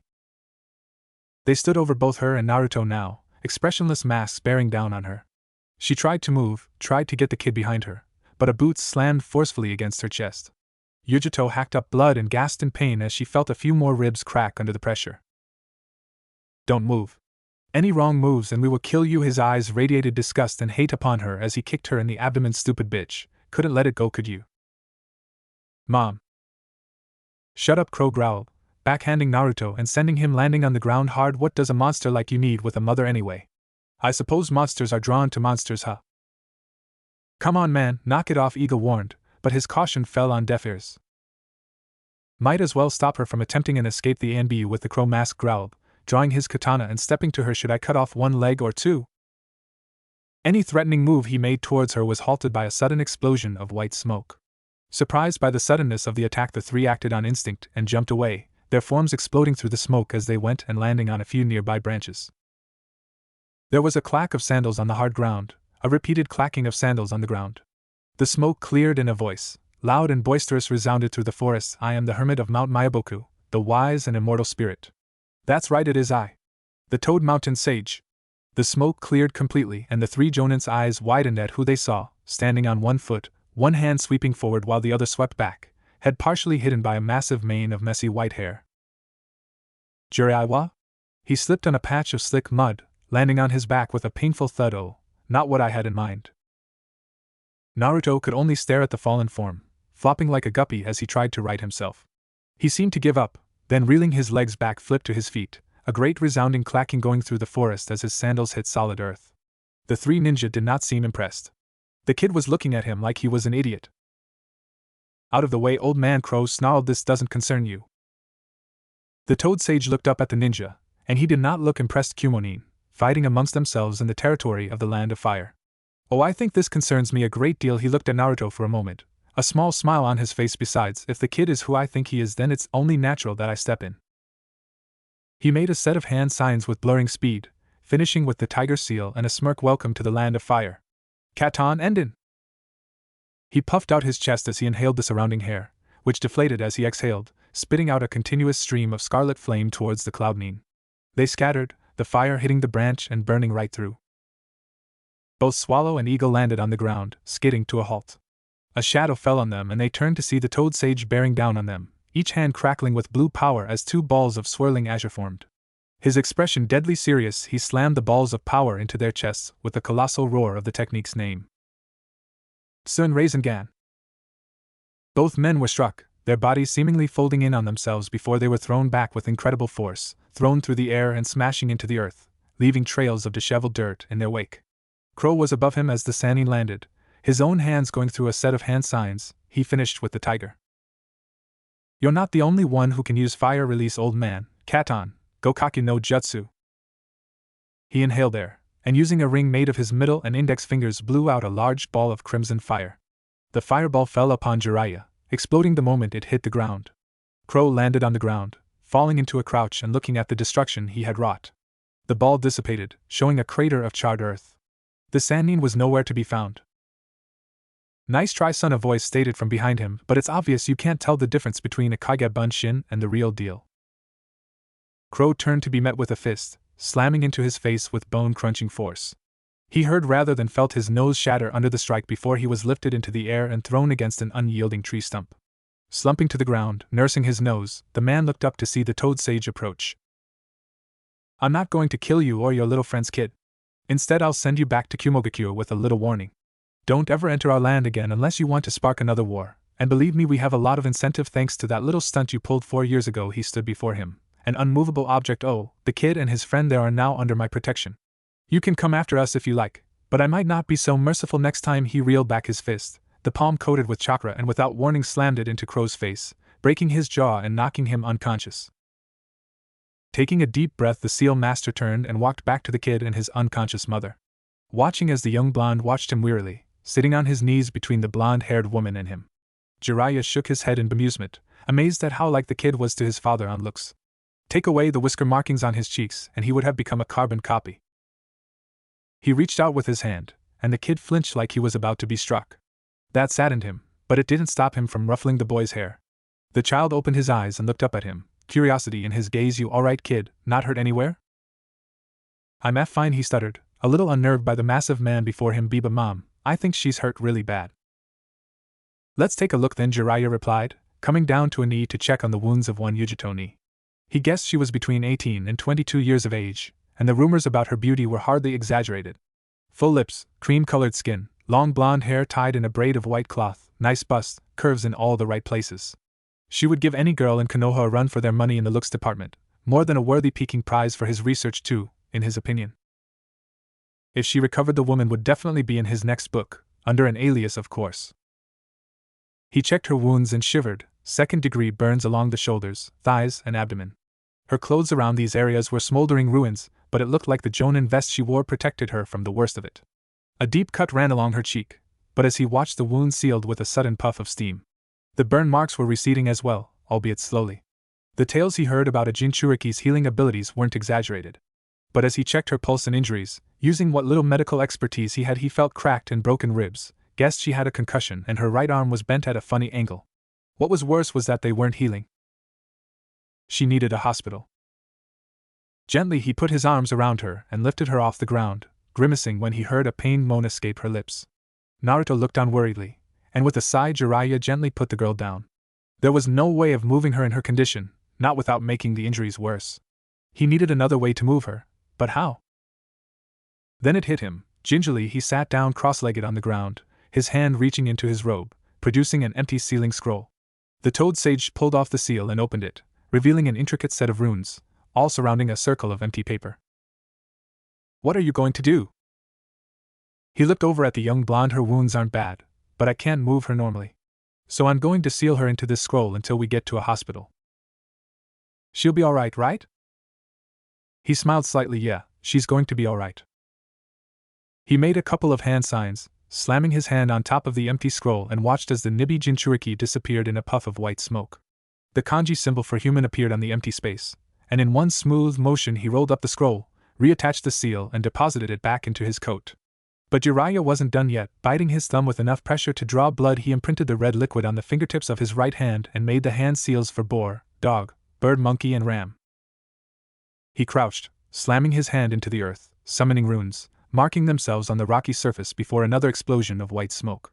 It cleared, revealing a small toad wearing a blue jacket, its skin yellow with dark orange markings around his eyes and along his stomach. The small omnivore looked up at the toad sage and raised a webbed hand in greeting. Yo Jiraiya, what's happening, dude? Gamajiro, the old man returned with a wave of his own. I need you to take a message to the Sandaime for me. The small creature looked up. Do I get some candy? Jiraiya chuckled. Yes, the old man has a small supply hidden in the second drawer of his desk. Good enough for me, Gamajiro replied. So what's the message? Tell the old man that I found him, the mountain toad sage explained, and at the small toad's questioning look he reiterated, he'll understand what I mean. The toad thought about it for a moment, then shrugged dismissively. Sure, whatever. Wow, that is so cool. Both sage and summon turned to see the 8-year-old blonde on all fours staring at the small toad in wonder. It's a frog, and it talks. Frog? Gamajiro repeated the word for a moment, looking incredulously at the blonde. I'm not a frog, I'm a toad. Naruto looked thoughtful for a moment. Is there a difference? Hokage's office, Kanahigaku no Sato. Sarutobi Hiruzen, Sandaime Hokage of Kanahigaku no Sato, patriarch to the prestigious Sarutobi clan, peered through clasped hands at the door leading out of his office, mind reeling over the information relayed to him. His home was on the verge of the greatest internal conflict since the founding of the village nearly 80 years ago. Evidence had recently been placed before him that the Uchiha clan was planning on performing a coup d'état of the village council. This was worrying news as the clan was one of the two founders of the village. They were the recipients of the infamous and legendary Dojutsu Kekkei Genkai known as the Sharingan, and held a lot of sway with certain elements of the ninja and civilian populations. To make matters worse, any chance of trying to mediate the situation was being cannibalized by his former rival and fellow village elder Danzo, who was even now assembling his own division of ANBU, the Root, in preparation to meet the Uchiha head-on. The results would be a bloody and costly struggle which would weaken the village hidden in the leaves, leaving them open to invasion from one of the other shinobi nations. With a sigh, the legendary professor leaned back in his chair, absently reaching into his top desk drawer for his pipe and matches. He lit the pipe, puffed out a mouthful of tobacco smoke, and looked up to the portraits of his predecessors and supposed successor. Senju Hashirama, the Shodai Hokage and founder of Konoha, his own sensei and younger brother to the Shodai Senju Tobarama, the Nidaime, and finally his successor, the Yondaime Hokage Namikaze Minato. He looked at the portrait of the Yondaime with a solemn expression, feeling a familiar sense of guilt well up within him. The man had given up his own life to defeat and seal the Kyubi no Yoko, and his one wish, his one dying wish, was that the host of the demon, his own son, be seen as a hero. A sad chuckle escaped the old man's lips. He had tried. Instilled laws that Naruto's status as a Jinchuriki be hidden from those his age. That any mention of the demon was to be punished severely. He had tried, but his successor's dying wish had not been fulfilled. Many of the civilian villagers had hated the boy, seeing him as the demon. Some even going far enough to try to kill or assassinate him. The Uchiha had wanted him put to death. His rival Danzo wanted to take the boy and turn him into a mindless weapon. It took everything he had to keep them at bay. Jiraiya's spy network and his own wish to help Naruto had been extremely helpful, and together they had saved him from dozens of assassination attempts. Sadly, one had gotten through, and what was worse was that he didn't even hear about it until a week after the fact. The Hyuga incident had hit the village hard, and the death of the clan head's brother to stop a continuation of hostilities had been very hard to watch. The child's A and BU guards reported that they hadn't seen him at the orphanage. They had scoured the city for him, but found nothing. Hiruzen knew that Kumogakure had something to do with it, and his former apprentice agreed with him. His suspicions proved correct, and he had tried to assemble a strike team to take the boy back. The council, most notably the Uchiha and elders, had put a stop to it, hindering his and Jiraiya's attempts at every turn. They argued that any attempt at such an action would lead to a continuation of hostilities with the Hidden Cloud, something no one wanted. Eventually, he was forced to abandon any chance of a rescue. Jiraiya had been furious with his decision, and the two hadn't spoken to each other since. Yo. He frowned, looking around for the source of the voice. There was no one else in the room. Hey, Pops. The Sandaime looked around again, his frown firmly in place. Was it the wind? Was his old mind finally playing tricks on him? Down here. The suddenness of the shout was enough to make the 65-year-old jump in surprise, barely grabbing his smoking pipe before it fell on his lap. With a growl, he looked down in surprise, eyes wide, to see a small yellow toad, no bigger than his hand, staring back up at him. Who are you? The little creature looked insulted. I'm Gamijiro, and I have a message addressed to you from Jiraiya. Jiraiya, the old man repeated numbly, forgetting that his student had a contract with these pesky little fellows. Jiraiya, the toad confirmed with a groan of annoyance. So do you want to hear it or not? He said it was pretty urgent. The Sandaime coughed into his hand. Yes, go on. Okay, the yellow amphibian chirped. His message is, and I repeat, I found him. Silence reigned as the old man turned the words over in his head, frowning at his student's lack of information. I found him. What the hell is he talking about? It's obviously something he considers to be obvious, then that must mean. His jaw went slack, and this time the pipe did fall on his lap. What followed was a series of pained cries and colorful curses which sent his ANBU detail running. 1 hour later, Kanahegakure no Sato, Konoha Hospital. He never liked hospitals. To him, walking into the reception, seeing the blank white walls, smelling the disinfectant brought back memories of more painful times, when he was either one of the patients in this hospital, visiting fellow ninja ravaged by war, or going in to identify the corpse of a friend. Yes, Sarutobi Hiruzen never visited the hospital unless it was absolutely necessary. His student was waiting for him in the reception, sitting on one of the chairs which flanked the walls, talking in his usual boisterous manner to someone beside him, although who the old man could not say. As he got closer, he saw who it was, and a smile spread across his aging lips. It was Naruto. The boy had grown up, and was nearly twice the size he was since the last time he saw him. He had let his hair grow a little, but it was the same mess he remembered. His skin was still tanned, eyes still those unnaturally blue. He looked well fed and cared for. Although when the aging Hokage got closer, he saw that the child seemed worried about something, for although he was talking to Jiraiya, there was hesitancy in his voice. The Sandaime looked around. There were a couple of nurses at the reception. The odd doctor hurried through the corridor, but other than that it seemed quiet. Obviously they didn't recognize him, to which he was grateful. Jiraiya noticed him then, and with a smile he rose from his place, Naruto following suit, and waved, "Hey old man, long time." "Yes, for years if I'm not mistaken," Sarutobi returned, before setting his sights on the small boy partially hiding behind the Sandaime. "Hello Naruto, do you remember me?" The boy seemed to think for a moment, and then he lit up somewhat. "You're the old man who used to come visit me in the orphanage." "Hey brat, mind your manners," Jiraiya barked in slight outrage. "This is the Hokage." The boy seemed to realize his folly, but instead of hastily apologizing he frowned, crossing his arms over his chest. "Ain't he a little old to be the Kage?" Hiruzen watched in stunned silence, then he threw his head back and laughed. "Yes Naruto, I am the old man who used to visit you at the orphanage. My name is Hiruzen Sarutobi, the Sandaime Hokage. He then turned to his former pupil, a questioning look on his face. He looks fine, Jiraiya. I don't see why you brought him to the hospital. I didn't come to the hospital for him, Jiraiya replied, before looking around and leaning in. I need you to gather a team of medical ninja and a squad of A and BU, only those you can trust. Sarutobi nodded, his face taking on a serious facade. For whom? A Kumonin who was traveling with Naruto. She suffered major second-degree burns, cracked ribs, a mild concussion and a broken right arm. At his sensei's frown, the Sannin reiterated, I'm guessing she was the boy's protector, for she was fleeing and fighting the Cloud Ninja in pursuit. The old man's eyes widened for a moment, before narrowing again. Before he could speak, Naruto's voice interrupted. You're talking about Yujito-chan, right? Both looked down at the blonde, seeing both worry and resolve in his eyes. You know her, Naruto? The blonde nodded. She's my mom. Your mom? They both intoned with a slight frown. He nodded. She's not my real mom, but she took care of me while I was in Kumo, and when the council overruled the Reikage to put me through some sort of illegal training, Yujito-chan came to my rescue. She gave up everything she knew to protect me. Both were deep in thought with this information for a moment, before Hiruzen looked up at the ceiling. Suki, Mei. Silently, two figures fell from the rooftops, hitting the floor in a kneeling position, heads bowed. They were ANBU, dressed in full armor with katana sheathed at their backs. Their faces were hidden by the porcelain animal masks of a panther and a wolf. One had long black hair, done up in a ponytail, while the other was the color of chestnut, and shoulder length. Hi, Hokage-sama, they stated in unison. Take the boy and get him something to eat, until otherwise you are his protectors. Hi, Hokage-sama. He looked to Naruto with a reassuring smile. Go with them and get something to eat, you can trust us. He hesitated, before nodding and letting the two women lead him to the hospital cafeteria.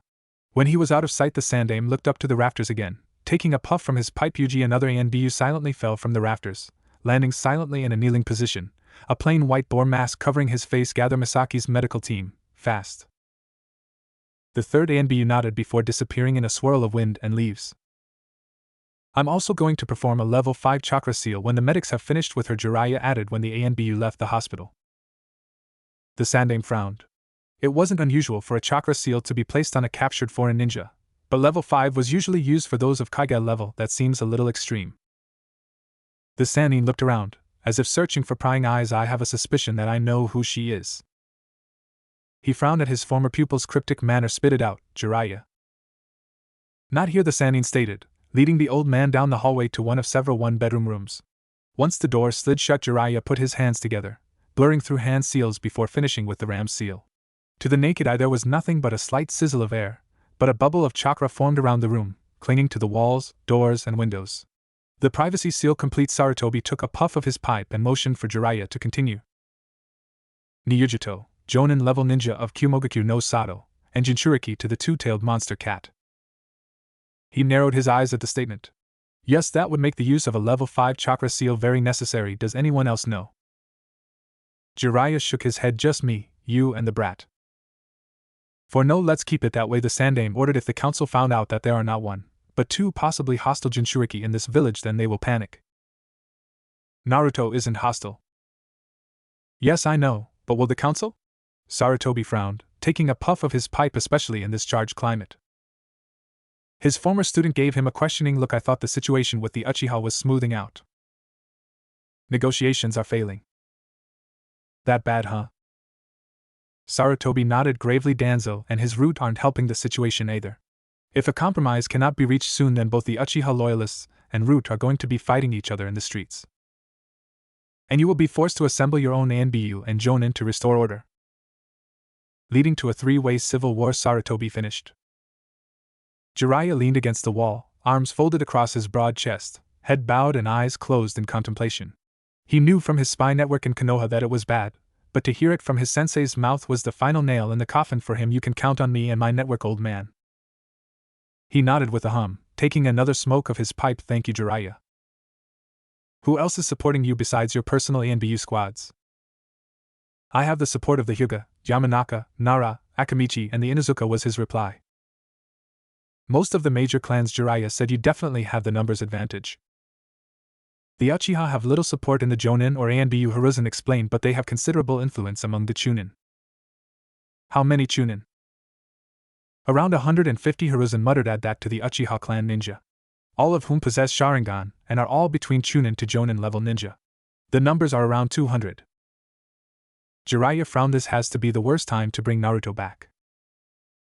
No kidding, Sarutobi agreed. For now we'll keep his and his guardian a secret until this potential disaster is stabilized. Yeah, the Sannin agreed. If either Danzo or Fugaku find out that we have 2 Jinchuriki in the hospital, then the party could start early. Suddenly there was a knock on the door, followed by a calm feminine voice. Hokage-sama, you called for us? Yes, Misaki-sen, Sarutobi replied, nodding to Jiraiya to dispel the privacy jutsu. The door slid open to reveal a fairly young woman, her striking emerald eyes and smooth features framed by a mane of chocolate-brown locks. Following her were another 3 shinobi, all Chunin with medical patches attached to their shoulders, right below the leaf and fire symbols. The woman nodded her head. Hokage-sama. The Sandaime nodded his head before speaking. As of this moment, this is an S-class secret. You are all not allowed to reveal what you see here under severe punishment. Do you understand me? The 4 looked among each other uncertainly before Misaki spoke. We understand, Hokage-sama. He turned his head to Jiraiya, who took out a small storage scroll from his coat and, taking off the seal, opened the scroll and spread it across the floor. The medics looked on with interest as the seal master released the seal, and watched with equal interest as a young blonde woman appeared through the white smoke. Obviously badly wounded and in need of immediate attention. Then they saw the Kumo headband on her forehead and hesitated. Well, the Sandaime asked with a frown. Step to it. No one knew where the base of operations for Root was. There was much speculation among the ranks of the Hokage's personal guard and the regular ninja forces, but no one knew where they gathered. The truth was that the Na had no central base of operations. Deep under the surface of Kanahigakure's Old Town district, in the oldest sewer systems of the village, was the new temporary headquarters of the secretive branch of ANBU known as Root, and they were assembling in full force, gathering together in a drained-out chamber. Almost 50 elite ninja had gathered from every corner of the Hidden Leaf village, answering the call of their master. The leader in question sat on a tatami mat in the middle of the crevice, outwardly calm and collected. Dressed in a white high-collared robe, a rickety walking stick laid out to his left. The full right side of his body covered in bandages, even across the right side of his face, obviously missing an eye and sporting a stump which was once a right arm. It was obvious the man had been through war. Silence was constant. His soldiers, all kneeling with their heads bowed, did not make a single movement or gesture. They were as still as statues, waiting for his order. Each shinobi had been put through severe mental and physical conditioning, trained to operate at maximum efficiency with no emotion. They were the perfect soldiers. Danzo frowned. He did not like assembling his Root like this, but the current situation with the Uchiha was becoming worse by the moment. The Uchiha were becoming too arrogant for their own good. Their supposed superiority over all other Konoha shinobi was making them a serious liability to the village. If action was not taken soon, then Konoha would be lost. The consequences of open conflict were unacceptable. Civil war would weaken Konoha, and other nations would use the civil strife to their advantage, declaring war and further weakening Hai no Kuni. IWA was most likely to take advantage. They and Konoha had been on frosty relationship since the end of the Third Great Shinobi World War, and the Rokunin would take any chance to weaken their leaf rivals. What was worse was that Sarutobi's lack of action to counter the Uchiha clan before they made their move. He had tolerated his old rival's softening nature up until now, but his lack of action was near suicidal in the one-eyed elder's mind. Instead of forcing the Uchiha to submit, Hiruzen wanted to negotiate, a useless practice in his eyes. Sure, Fugaku and his clan could capitulate now, but what about next time? He heard movement in the rafters above and watched as an ANBU fell silently from above. The elder not even batting an eyelash as he fell into a kneeling stance, head bowed in silent reverence. Danzo eyed the plain white boar mask and immediately knew him as the operative he had implanted in Sarutobi's ANBU ranks. Report, the Cyclops ordered lightly. The man nodded his head. An hour ago, Jiraiya of the Sannin arrived in the Konoha hospital with a small child in tow. That child has been confirmed as Uzumaki Naruto, Jinchuriki of the Kyubi no Yoko. The beginning of the report made Danzo pause. Carefully he put his cup of herb tea to the side. Before giving his subordinate his undivided attention, he asked Hokage-sama for a medical team, one he trusted to treat an unknown female Kumonin, identity unconfirmed. Danzo hesitated for a moment, before nodding his head. Yuji bowed, then like a wraith jumped up to the rafters once again with short bursts of chakra to his feet. All the while his leader was in quiet contemplation. If word got out of this child's return to Konoha, then the Uchiha would perceive it as a threat and act prematurely. They had always been stout opposition to keeping the child alive after the Kyubi attack. But soon an idea sprang into his mind. If he played this game right, then he would gain a Jinchuriki. And not just any Jinchuriki, but the strongest of all the Jinchuriki to mold into a weapon for the greater good of the village. A plan was already forming in his mind, followed by several backup strategies for every scenario. After a moment, Danzo once again reached for his herbal tea, sipping the lukewarm liquid as he continued to make preparations. With a wave of his hand, he dismissed all but 5 root operatives, sending them back to their positions within the village. He did not know who this female Kumonin was, and until he had confirmation of her identity, he would not bother with her. Questions as to why they were here could also wait for a later time. Uzumaki Naruto was his primary interest, but for now he would play his part as Hiruzen's ally in this mess, and keep the boy a secret from Fugaku and his Uchiha horde. He would do what was best for Konoha, even if it perceived him and his troops as villains. That was what he and his root were. The silent guardians and shadow operatives of the superpower which was the village hidden in the leaves. They would protect the village, even if doing so meant using methods that Sarutobi and his soft-minded followers frowned upon. That was the reason for their existence. That was Root. "Kitten, wake up!" She groaned as something was forcing her tired and mentally exhausted mind to reality. The first sign that she was coming to was a continuous, painful pounding in her skull, like someone was using her head as a drum. It was worse than any headache she had ever felt in her life, and that included the day after her 16th birthday binge-drinking session with Garabi. "Damn it, wake up! They're about to." Any words her prisoner was about to express was suddenly flushed out of her mind, like someone had closed and locked a soundproof door between her and the Nikomata. She felt her body weaken, and slowly forcing herself awake, she felt something flutter against her stomach, below her navel, where the seal that kept the Nibi imprisoned was. Then a hand slammed into her abdomen, not hard, and a voice called out a series of words. "Yokwatsufuin, Dai Rebaru." Her seal began to burn, her skin began to burn. It was like being struck by that overpowered lightning clone again, only 10 times worse. She screamed a stifled cry before passing out. Before the darkness took her, she heard a voice, angry. "Damn it, I thought you guys put her under." Slowly Yujito opened her eyes, blinking a few times to remove the gum which threatened to glue shut. She was lying in a comfortable bed, her form covered by white linen. The room was barren, only white walls, the smell of disinfectant, a bedside table with a lamp, no window, probably underground. Looking down, Yujito saw that she wasn't in her ENBU attire anymore. Instead, she was wearing a simple hospital gown, and to her growing horror she found that her hands and legs were secured by leather straps.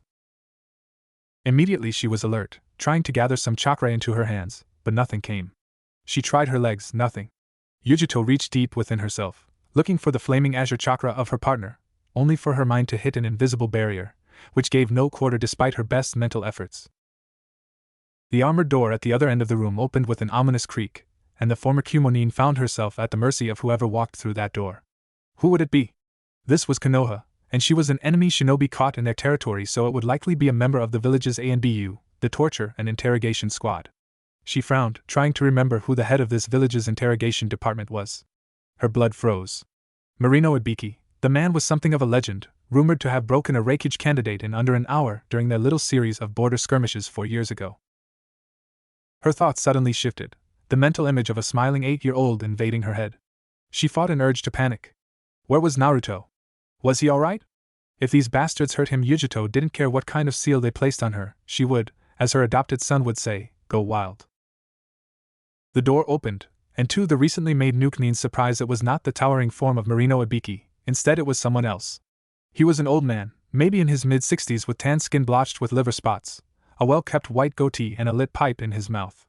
He wore the formal robes of a Kage with the hat nestled on his head. She knew who he was, the Sandaime Hokage, Sarutobi Hiruzen, the legendary professor. Another stepped into the room, and by the unkempt mane of spiked white hair she knew it was the Toad Sage. Two of the most well-decorated and powerful shinobi that the village of Konohagakure no Sato had ever had, and here she was, tied down and defenseless. Yujito cursed her stupidity, her arrogance. All she wanted was to get Naruto away from Kumo, from Konoha, from anywhere where shinobi ruled. Her plans were to make a run for the land of iron, and disappear into the domains protected by the samurai, where no ninja would dare tread and where their identities would remain hidden. It was a fool's gambit, and she berated herself for it. She looked up to see Jiraiya frown, then turned to Sarutobi. "Did you order the restraints?" Said man took a long puff of his pipe, his look completely serious. "No, I did not," he said before turning to 2 young nurses standing by the door. "Who ordered the restraints?" "It was a message from the palace. Hokage-sama, the taller one, piped up, a little worriedly.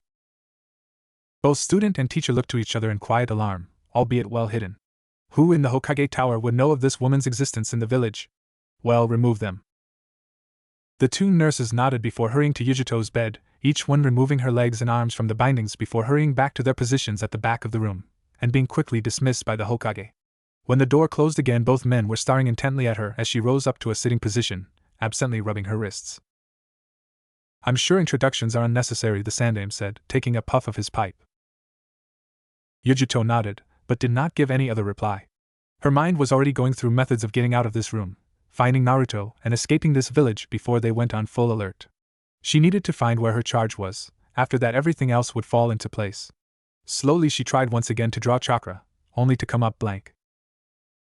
Oh, by the way, and I can't believe we didn't tell you this, the Toad Sage said with a slightly embarrassed grin, hand reaching to scratch the back of his head for purposes of national security, and all, we kind of sealed your chakra away, sorry about that. You sealed it? She asked blankly, the information taking several moments to filter into her tired brain. Her eyes widened. You sealed it?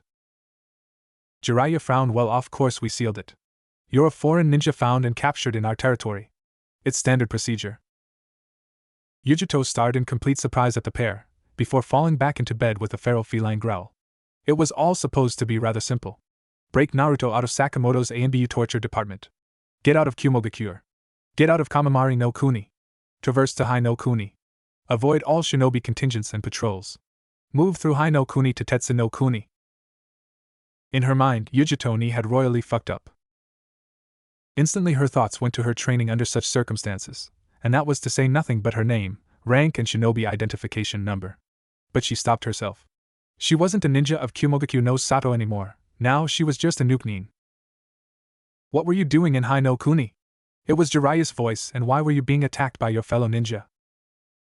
She sighed, an arm over her face, then the images of a certain 8-year-old boy once again cut into her memories. Naruto, she gasped, sitting stark upright in bed, only to whimper as her sore body protested the movement. Where is Naruto? Is he alright?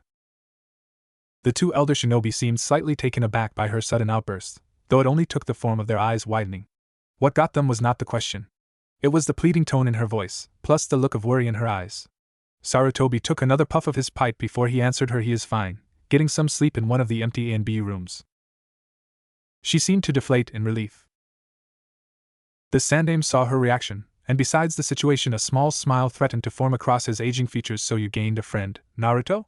From what Naruto has told me, he sees you as a mother figure. A smile crept across her face, a genuine smile. I suppose so. I was only supposed to be his guardian. But the little pup got to me. He has a habit of doing that, Hiruzen replied with a chuckle. The kid has a gift. He grabbed a chair and sat down. His movements mirrored by Jiraiya. I want you to relax. From what my former pupil has told me, you were protecting Naruto from a group of Kumonin, so you will not be perceived as a threat or a prisoner. I am curious as to why you had Naruto, and why you were fighting Kumonin in our territory. Can you elaborate for us? The Nibi Jinchuriki thought for a moment, before sighing in defeat. She wasn't a ninja of Kumo anymore, no matter how she tried to delude herself. That, and the way the old man talked to her, made her feel like she was before her own grandfather, before he died. I was fleeing from Kumogakure to protect Naruto, she began. Eyes closed and head bowed in submission, a powerful elder was able to overturn the Raikage and place Naruto in a questionable training program to try and control his beast. The council was unhappy about his lack of progress, and were willing to agree to any proposal. Her eyes opened, revealing orbs of pure steel. I kidnapped him from the bastard, betrayed my village and my Kage to get him out. I am now a nukenin because of my actions. The Sandaime nodded. That coincides with our reports from Kumogakure. You were declared a nukenin roughly 4 days ago, and had a 50 million Rio bounty placed on your head. 4 days, she asked, slightly surprised. How long was I out? 5 days, Jiraiya answered, ignoring her surprise. Your wounds were quite severe. If you weren't a Jinchuriki, then you would have probably died. She froze, blood running cold at the very mention of that word, or the fact that they knew of her condition. Her being one of the sacrificed was considered an S-class secret in Kumogakure. Only the Raikage, clan heads, Jonin commanders and elders knew of it. In fact, the effort that went into keeping her and Karabi's condition secret was almost fanatical. When she looked back at the Sannin, he just smirked in reply. I have a very good intelligence network. The best I hear, was her reply. You can relax, Hiruzen cut in lightly. We do not plan on handing either you or Naruto back to Kumo. She blinked. Then what do you plan to do with us? The old man sighed. At the moment, nothing. For no, both you and Naruto are to be placed in protective custody. Only A and BU loyal to me and a few Jonin-level shinobi will be given clearance to your rooms, and you will have a full guard around the clock. I want to see him, she said after a moment, and at their looks she reiterated, just to make sure he's all right. Once again the old man sighed.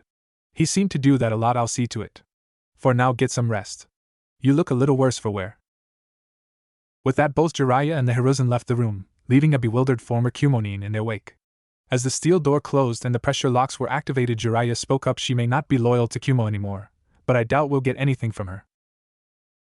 Sarutobi nodded him. I agree. He was silent for a handful of seconds. Jiraiya, I'll leave both her and Naruto in your care. The first chance you get, take him to her. You sure that's a good idea? The old man shrugged. She knows we won't let Naruto go again. I think with a little coaxing she will consider joining the village as a shinobi. You plan on recruiting her? The Sannin asked, before turning thoughtful. True, she would be a valuable asset to the village and a possible ace to scare the Uchiha into submission, but she still has ties with her old home, most likely family. And her relationship with Naruto, the Sandaime added after speaking to the two of them. There is little doubt in my mind that their relationship is similar to that of a mother and child, or at least that of siblings. Trying to separate them would most likely be an ugly affair. A ninja fell from the rafters, landing in a crouch before them, kneeling and awaiting their word. What is it? Jiraiya asked.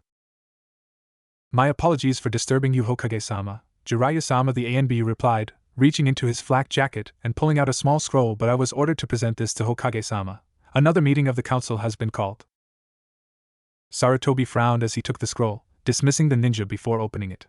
His eyes shot from right to left as he read it, and his frown grew. Jiraiya, seeing his former teacher's annoyance, nudged him. What? Danzo has called for another meeting of the council, Sarutobi explained. I must go. I trust you to look after the two. Jiraiya grinned. Of course. And no funny business. The Sannin actually made a good show of looking offended. Do you honestly think I would take advantage of a helpless female? Yes, the Hokage replied dryly, without hesitation. I am offended, nay, insulted that you think as such. Sarutobi just frowned, finding that he did that a lot today. The Council of Fire was the designated name given to the ruling committee of Konohagakure no Sato, an assembly made up of the heads of the major shinobi clans, as well as elder ninja whose experience and knowledge were in themselves valuable assets. However, the Council of Fire was an advisory body.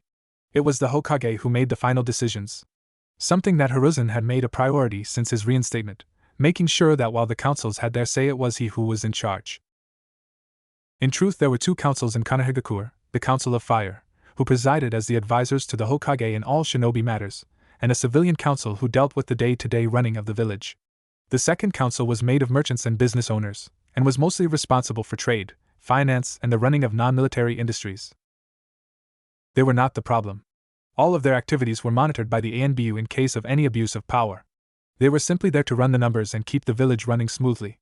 The problem was in his advisory council, and as he entered he saw that a heated argument was already underway. All of the clan heads were present and accounted for. Tsuminazuka, head of the infamous Inuzuka clan, was snarling like a feral wolf, looking ready to jump over the table and maul her opponent, Danzo. The Sandaime was not surprised. The Inuzuka were one of his strongest supporters. Their pack mentality, born from their close bonds with wolves and dogs, meant that they saw the Hokage as the alpha male of the pack, which was Konoha. In truth, he was glad he had the Inuzuka on his side. Their clan was considered one of the largest with over 300 members, 205 of which were ninja. If the Inuzuka represented his more zealous followers, then the Hyuga were his quiet and calm advisors. The current clan head, Hayashi Hyuga, rose from his seat and asked some to calm down, and Danzo to stop antagonizing her. The woman listened, falling into her chair with a huff and a murderous glare. It was Shikaku Nara, head of the shadow-manipulating Nara clan, who noticed him, and abruptly stood, bowing his head in respect. Hokage-sama. All bickering was forgotten as the other clan heads and elders rose from their chairs, mirroring the Nara clan head's motions. Hokage-sama, they said in unison. The Sandaime nodded as he walked towards his seat, noticing that the Uchiha chair was vacant. The meeting chamber of the clan was deep beneath the surface, within one of the mid-levels of the underground ANBU headquarters. It was a darkened chamber of gray stone, a large round table and chairs of marble adorning its center, the symbol of the Leaf Village engraved onto the core of the table. At the backs of each chair were the carved symbols of Konoha's major clans. Both the Namikaze and Uchiha chairs were empty, the Namikaze because of their supposed extinction, and the Uchiha because they were boycotting all council meetings. I trust there is a reason for bringing us all together, Danzo? Sarutobi asked, fixing his ex-arch-rival with a patient stare. There is, Hokage-sama, the old man replied in his usual stoic manner. As you know, peace talks with the Uchiha have so far ended in failure. It is only a matter of time before they make their move against the village. Many of the council members frowned. This was common knowledge among the assembly, and they had gathered their clans in preparation for such a conflict if it ever occurred. Sarutobi nodded, taking a puff of his pipe. He knew it better than anyone. This is common knowledge, Danzo, and we are preparing ourselves in case the Uchiha turn hostile. Not if, Sarutobi. The question is when the bandaged councilman replied. From my roots reports the Uchiha are making secret preparations with the Chunin under their command. We expect them to move within a week, 2 at the most. This would never have happened if you hadn't have crashed the negotiations, Danzo growled. Indeed, Inoichi Yamanaka added in agreement. Your actions and words were reckless. The former ANBU commander looked at both in turn. The village hidden in the leaves will never give all of our power to a single clan, least of all a clan who considers themselves superior to everyone else. We are not IWA. Those were not negotiations, they were demands, and I simply made my feelings known. Silence reigned, for as much as they hated to admit it, the old Warhawk was correct. The negotiations would have never been fruitful. The Uchiha would accept nothing more than full surrender of all other leaf shinobi. The rumors of a Sharingan wielder being behind the Kyuubi no Yoko's attack was an idea that refused to go away. The clan knew this, and found themselves driven into a corner, and a cornered animal would lash out if provoked. Is there more to this than stating the obvious, Danzo? Hiruzen asked. He also knew of the Uchiha movements, and implemented the suitable countermeasures. I propose a preemptive strike against the Uchiha clan before they can attack us, and end this insurrection before it even begins, Danzo answered, rising from his chair so that all could see him. I already have agents within their ranks. All that is needed is the word, and the hammer will fall. Murmuring broke out among the council at this statement. A chance to end this war before it even began. The idea was one which many among the clans had wished for. A war with the Uchiha would cost them the lives of their kin. Many mothers, father, sisters, brothers, aunts, uncles, cousins and grandparents would die by the Sharingan users' hands unless they moved to stop them. No, all looked at Sarutobi in surprise, the old man looking unflinchingly into the dark orbs of his rival. I refused to just give up on the chance of a diplomatic solution not being found. The Sharingan is one of our main advantages against the other villages. Sarutobi, Danzo said, warning in his tone. One clan cannot be held more important than the entire village. Yes, if we lose the Uchiha, then we lose one of our bloodlines, but they are not worth the entire village. All I am asking for is more time, Danzo. Hiruzen replied. 3 days, give me 3 days. If the Uchiha do not capitulate, then I will give you permission to go along with this plan. Damn you, Sarutobi. We may not have 3 days, the aging Warhawk thought with a growl, about to say as much before stopping himself. Further attempts to convince his old rival would end with failure. If nothing else, Hiruzen was stubborn in his goals once he set his mind to them. With a dramatic sigh, he bowed his head in defeat. As you wish, Hokage-sama. But already a contingency plan was forming in his mind. The agent in the Uchiha ranks was one of Sarutobi's own ANBU, the prodigy of the entire clan, Uchiha Itachi. If he could forge the needed documents and present them to the young ANBU captain, then he was certain the kid would act. He had found that Itachi had more loyalty to the village than his family, mostly because of their actions during the last war with Kumo. Then there was his knowledge of one Uzumaki Naruto. Perhaps he could use that to his advantage. Tell Hiruzen that he knew the child was back in Konoha and threatened to bring it before the council, Uchiha included, if he did not yield and order the strike. Danzo knew for a fact how protective the aging Hokage was of the blonde. But the retired ANBU commander quickly dispelled such a notion. The Uchiha would use the knowledge to declare war, to destroy the council and to kill the boy. When it came down to it, there was a choice of either the power of the Kyuubi no Yoko, or the Sharingan. Both had the possibility of becoming potent weapons. He would rather have both if he could. Whether the Sandaime liked it or not, if he failed, the Uchiha clan would die. Before he knew it, the council had adjourned, all other topics dealt with quickly and precisely. The clan heads slowly began to file out of the chamber, and slowly Danzo rose to his feet, finding Hiruzen still seated in his chair. The old Warhawk strolled over to him, placing a hand on his shoulder to gain his attention. A moment of your time, Hiruzen. The Sandaime frowned, but nodded, waiting until the last of the council left before allowing him to speak. What is it, Danzo?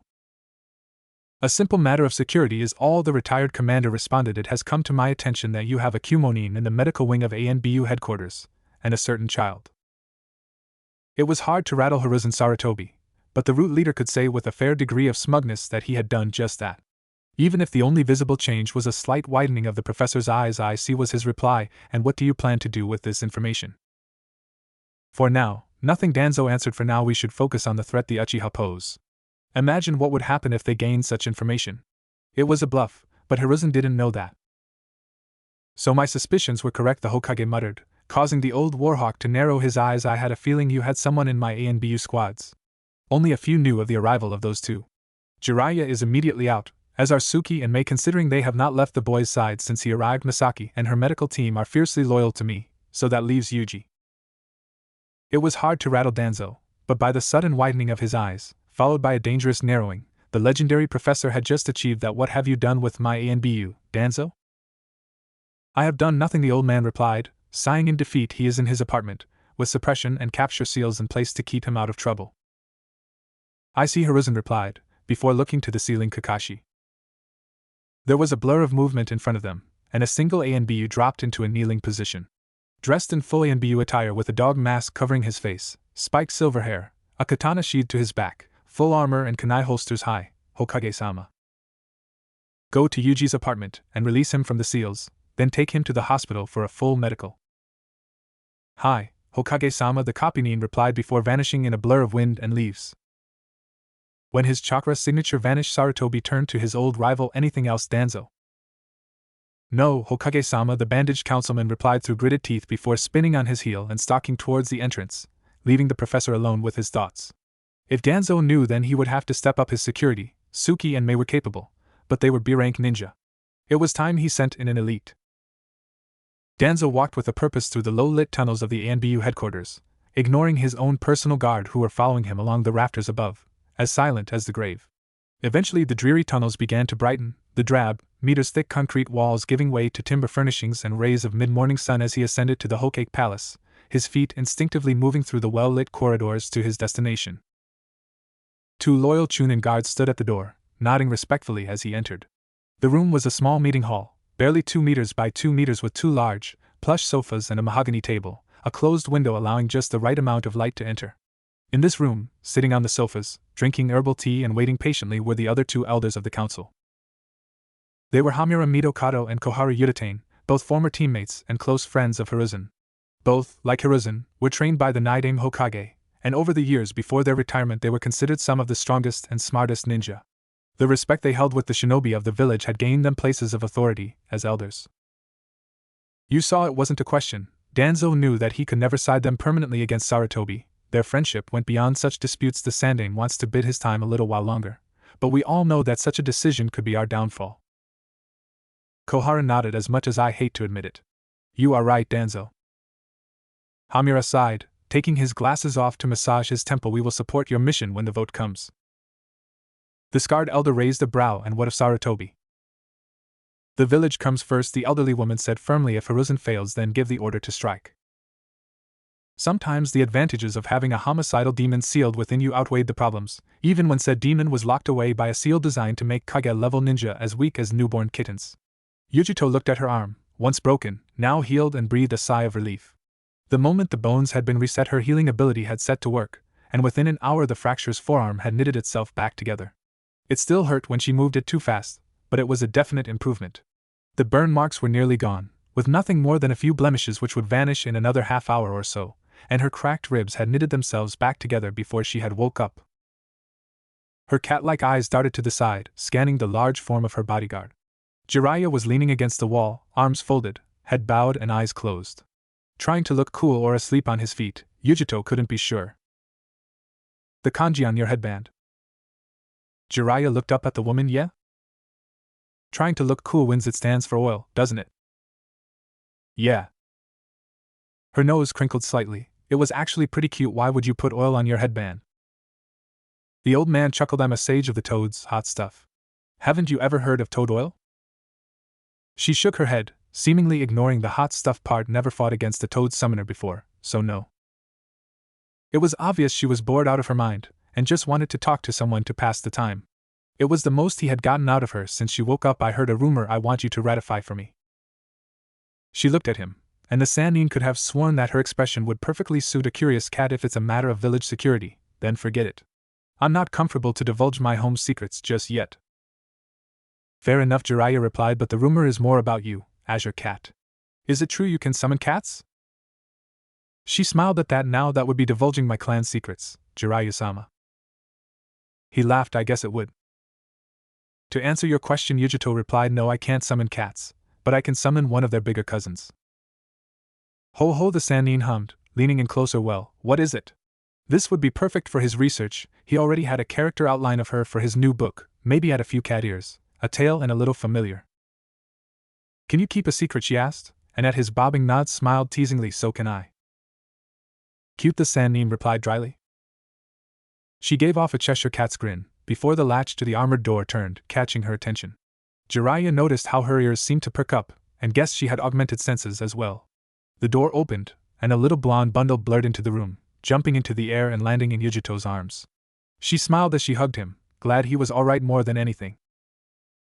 Jiraiya blinked. One moment she was a teasing teenager, and now she had the soft look of a caring mother, and he had to admit it was damn sexy. Then he looked down at the blonde, and sighed. He had been driven right into her considerable cleavage by the embrace. I would kill for that.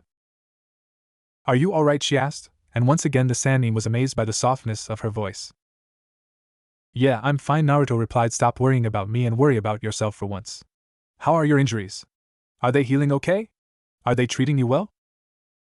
She smiled a genuine smile. I'll be fine. A couple of days and I'll be right as rain. A teasing smile graced her lips. Are they keeping that bottomless pit full? The hospital food here stinks, Naruto replied with a pout. I'd rather have some of your cooking. I'm not that good. Yes, you are, the younger blonde replied without hesitation. I said so, Samui-nichan said so, Kurabi-Nizan said so, heck, even Reikage-sama says so. For a moment he saw sadness in her eyes, but it was just for a moment. It appeared Naruto noticed this too, for he burrowed his face into her chest. It's my fault you're hurt. Never say that, she admonished lightly, ruffling his spiky hair. I did what I did because I wanted to. Nothing was more important to me than getting you out of that hell. But because of me you were forced to leave the village, leave Samui-Nizan and the others. She bopped him on the head, leading to a slight yelp. Don't you dare think this mess was your fault, for it wasn't. It's all on Sakamoto's head, do you understand me? The firmness in her voice was surprising, and at his nod she held him close again. Jiraiya shook his head in amusement. For all intents and purposes they really looked like a mother and son, and deep down he was thankful the little brat had found someone to become the mother figure he needed, even if she was barely an adult herself. With a sigh he realized they had forgotten his presence, and cleared his throat, stirring the two from their reunion. I'm guessing you guys are hungry, he spoke up, and you might need to stretch your legs, so I've been authorized to escort you through ANBU headquarters. Yujito looked down at the hospital gown she was wearing. And you expect me to wear this? The gown truly did not deserve the name clothing, considering its opening at the back, and the lack of undergarments underneath them. Jiraiya had actually hoped for at least a flash of some skin for his novel, but by her look he guessed it would never happen.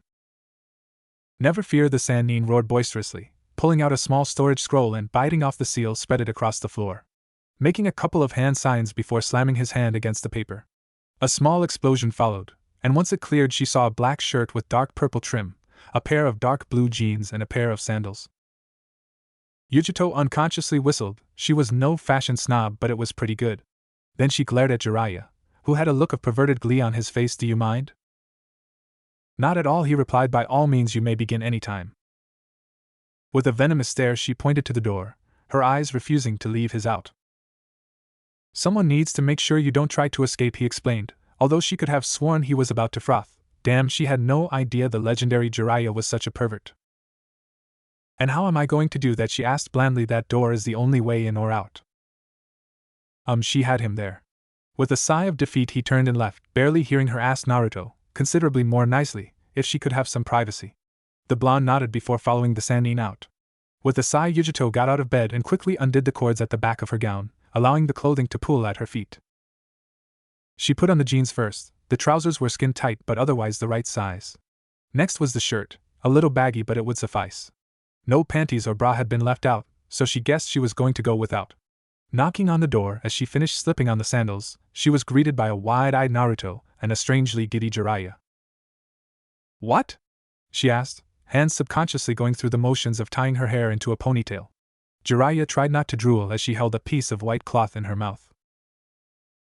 Nothing at all, the Sannin replied, blushing and trying not to drool, before nudging the blonde right brat.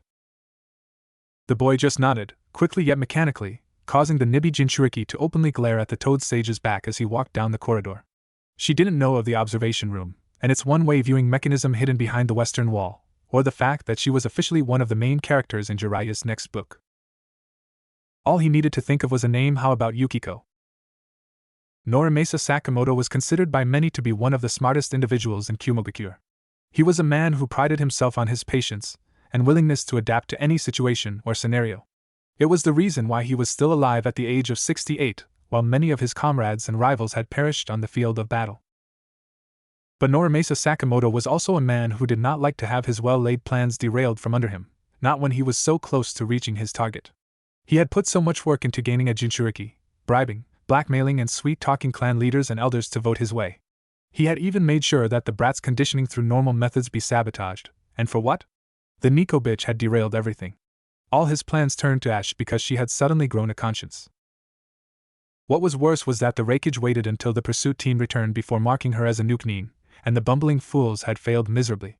Despite his subtle attempts to try and gain the council's vote and sending half the Hunter Nin Corps into the Land of Fire to look for the renegade, and her charge, the Raikage had quickly shut it down. Sending half the corps into Hai no Kuni would provoke both Konoha and the armies of the Fire Daimyo into declaring open war, and Kumo was not ready to face the sleeping giant which was Hai no Kuni. Sakamoto had capitulated after hearing this, calming down and reminding himself that although the loss of both Jinchuriki was a massive blow, war with their leaf rivals would make the blow fatal. He needed to find another way to drag the whore and the little bastard back to Kumo, but how? Using Kumo shinobi was immediately out of the question. Even those from his own clan would not wish to incur the Raikage's wrath if they failed. Threatening Hai no Kuni would not work either. Although the two villages weren't exactly the worst of enemies anymore, there was still a lot of residual resentment from the skirmishes and the Hyuga incident 4 years ago. Then it hit him. There was a way to do this without starting a war, and it was so simple it was almost funny. Hiring independents or nuke-nin to retake the Kyubi and Nibi was his only option. Even though most clans had joined a village or country by now, there were still several dozen traveler ninja clans in existence. He needed to hire a descent group, not some bunch of cast-offs who couldn't make the grade. He quickly found the ideal group, a small unit of Kiri shinobi who had recently deserted their village because of the recent civil war. He had heard of a couple of them, all either A or B rank shinobi renowned as trackers and hunters. Sakamoto had sent out one of his couriers with the contract, along with the promise that they keep the full bounty on the whore's head, plus an extra $1 million if they took the boy, both still breathing of course, though he would accept crippled or comatose. There was only one problem. The leader of this small group wanted a meeting with the employer. Apparently the man was fairly paranoid, and wanted to meet the client face to face rather than rely on information from a middleman. His courier's head was returned in a basket, along with a note on where to meet, a small village on the border, in 3 days' time. Excusing himself from the village was an easy dilemma, and the Raikage seemed pleased that he would be gone for a few days. He took with him a small honor guard of his fellow clansmen, all Jonin-level shinobi, and traveled to the rendezvous point. The rendezvous, Shermain village, was a small fishing settlement located 10 kilometers from the border, and right on the beach of the Eastern Sea. It was quiet and tranquil, with a modest population of 150 by the last consensus. A small, homey bar was the exact spot, and without a word the retired Jonin walked in, flanked by 2 of his senior clansmen, both able-bodied ninja. All wore simple civilian attire, plain tunics, pants and sandals, though each had a kunai holster under their trouser legs. They took a seat, ordered a couple of drinks, and waited. They did not have to wait long. 4 figures entered the bar, all hidden behind worn light gray cowls and cloaks. They saw them, and the leader, easily the largest man of the small group, took a seat across from Sakamoto. His 3 other compatriots, one of which looked like a child, walked over to the bar and took stools, ordering a couple of drinks themselves. The man's eyes were beady and a dark brown, the lower half of his face covered in bandages. His skin was tanned, which was odd considering that by the climate of Mizu no Kuni the people were usually pale. A large protrusion stuck out of the back of his cloak, most likely a large sword. Not surprising, considering large body-sized swords were normal equipment. It was the signature of a Kiri Jonin. "You know who I am," the man said in a low tone, his voice gritty. Sakamoto nodded. "I expected able-bodied ninja. I did not expect a member of the infamous Kiri no Shinobigatana Nananinshu. The civil war in Kirigakure no Sato must be brutal if even their most powerful warriors are deserting the Mizukage." "Do you have a point, old man?" the towering shinobi asked, his voice a growl. No point," the scientist replied. "Simple curiosity is all." He reached into his tunic and pulled out 2 small photographs, tossing them over to the Kirinin, and watched as he caught them deftly. The man studied the pictures and snorted disbelievingly. A woman and a kid, he muttered. That woman is an S-class ninja, and the child is of great interest to us, Norimasa explained, but did not go beyond that. The hired dog didn't need to know all the details, even though the dog was more like a wolf. Where are they? Our trackers lost them after they entered Hai no Kuni, was the reply. Although the reports are sketchy, we believe them to be somewhere in Kanahagakure no Sato. You want me and my boys to go into one of the 5 great shinobi villages, kidnap an S-class ninja and her charge, and bring them back to you? Forgive me, Norimasa said in a conversational tone. I thought this type of mission was right up the alley for a former member of the Kiri no Shinobigatana Nananishu. Perhaps I was mistaken? His quip got the needed response, and the feral growl from the man was just barely audible. Fine, we'll do this mission for you. He looked up, and Sakamoto knew that, even with the bandages, the man was smiling. 51 million Rio isn't going to cut it though, not for such a mission. Double the reward, and you've got a deal. The retired Kumo commander frowned. I think we're done here, and made to stand. It would be such a shame if Konoha were informed that Kumo was planning an infiltration mission right into their heart, the swordsman replied nonchalantly, causing Sakamoto to stop, stooped over the table. Might make them up their security some. You wouldn't dare, the aging elder snarled. Mirth danced in the Kirinin's eyes. Oh, but I would. See, I figure the reason you're hiring me and my boys and not just sending in your own hunterine teams is because you don't want to spark an international incident if you fail. That or the Raikage doesn't know of your little backroom deals. The former swordsman leaned forward, his breath barely a whisper. Double the price, or we warn Konoha. Sakamoto snarled, before bowing his head. Very well. 80 million real for the woman, 3 million for the boy. The Kirinin nodded before rising from his chair. Pleasure doing business. He was stopped by a hand, shooting up with impressive speed to grab his arm. The man turned to come face to face with the chief scientist. But know this. If you double-cross me, I will send my entire clan out to hunt you down, and not even you, demon of the bloody mist, would be able to survive. Zabuza Momochi snatched his hand away and turned to leave, motioning to his 3 associates as he went. When they left, the head of the Sakamoto clan openly spat at the door. If he survives this, I will kill him for such disrespect. Omake, unintended. Most people would have this little voice in the back of their mind which would tell them right from wrong, and try and steer them in the direction of good. This was called a conscience, and sadly Jiraiya had lost his years ago, either that or it had gone senile. When the Kumonin had forcefully pushed him out of her room so that she could change, most honorable human males would have just waited in silence. Sadly, the Toad Sage knew that the room had a viewing cell beside it, and in the name of research he just had to use this golden opportunity. He walked down the corridor, fishing into his jacket for his trusty notebook and a pencil as he opened the side door and entered the little observation chamber. It was small and dimly lit with a series of tables and viewing chairs. He looked out the viewing window and froze. If his jaw were elasticized, it would have hit the floor. Yujito had removed her hospital robe, and by God it was worth coming in for a look. Immediately his pencil hit paper and began moving rapidly, taking in everything he saw with a fluidity born from years of peeping. He had seen few female forms as curvaceous and well endowed as what he saw in those few minutes. Last time was with Tsunade, and he had been beaten to within an inch of his life. Sadly, all good things came to an end, and as she pulled on her shirt and reached down for her sandals, he knew he had to leave, quickly. Turning around to make his exit and commit the most perfect peeping session he had ever achieved, he found himself stopping dead in his tracks. He saw a small mess of spiked blonde hair, and taking a dry gulp, he looked down to see his other charge staring at the viewing window in something akin to shock. After a second of trying to wake him up, shaking him and snapping his fingers in front of Naruto's face, the Toad Sage realized the younger blonde was in a catatonic state, and soon Jiraiya would be in a near-death state if the blonde Tsunade lookalike caught wind of this. Whether it was coincidence or not, the Nibi Jinchuriki and the Slug Princess looked very much alike, probably could pass off as sisters, and the sage wondered if this woman had even a fraction of his former teammate's bone-crunching strength. If she did, he was royally screwed. Naturally, he said the only thing he felt was appropriate for the situation. Oh, shit. Yujito had no idea how hungry she was until she stepped into the cafeteria, and upon the whiff of cooked food there was a sudden, almost deafening, to her at least, growl from her stomach. She looked around with a slight blush, only to relax when she saw the place was empty besides the kitchen staff, and a few off-duty ninja. The moment she, Naruto, and Jiraiya had chosen a table, a plate full of food was placed in front of her. A basic breakfast meal, really. A large bowl of white rice, a large slab of grilled fish fillet with side pickles, a bowl of miso soup, some seasoned sheets of seaweed to wrap the fish and rice into, and a small bowl of fermented soybeans. Her eyes lit up like street torches at the fish. A rather strange side effect of having a Nikomata sealed inside you was that the host gained quite a lot of its demons' likes and dislikes. Because of this, Yujito loved fish at an almost fanatical level. To her, fish of almost any kind was considered the holiest creations on the planet. Her speed was blurring, and barely 30 seconds after the food was placed before her, all that remained were spotless plates. Then she asked for another. Naruto and Jiraiya had been given the same dish, yet by the time they finished their meals, the blonde-haired Kumo Jonin had finished her third serving. Eating didn't do the performance justice. She inhaled the food. Leaning back in her chair with the contents side, the Nibi Jinchuriki looked a hair's breadth away from finding a nice quiet place to take a nap, another side effect.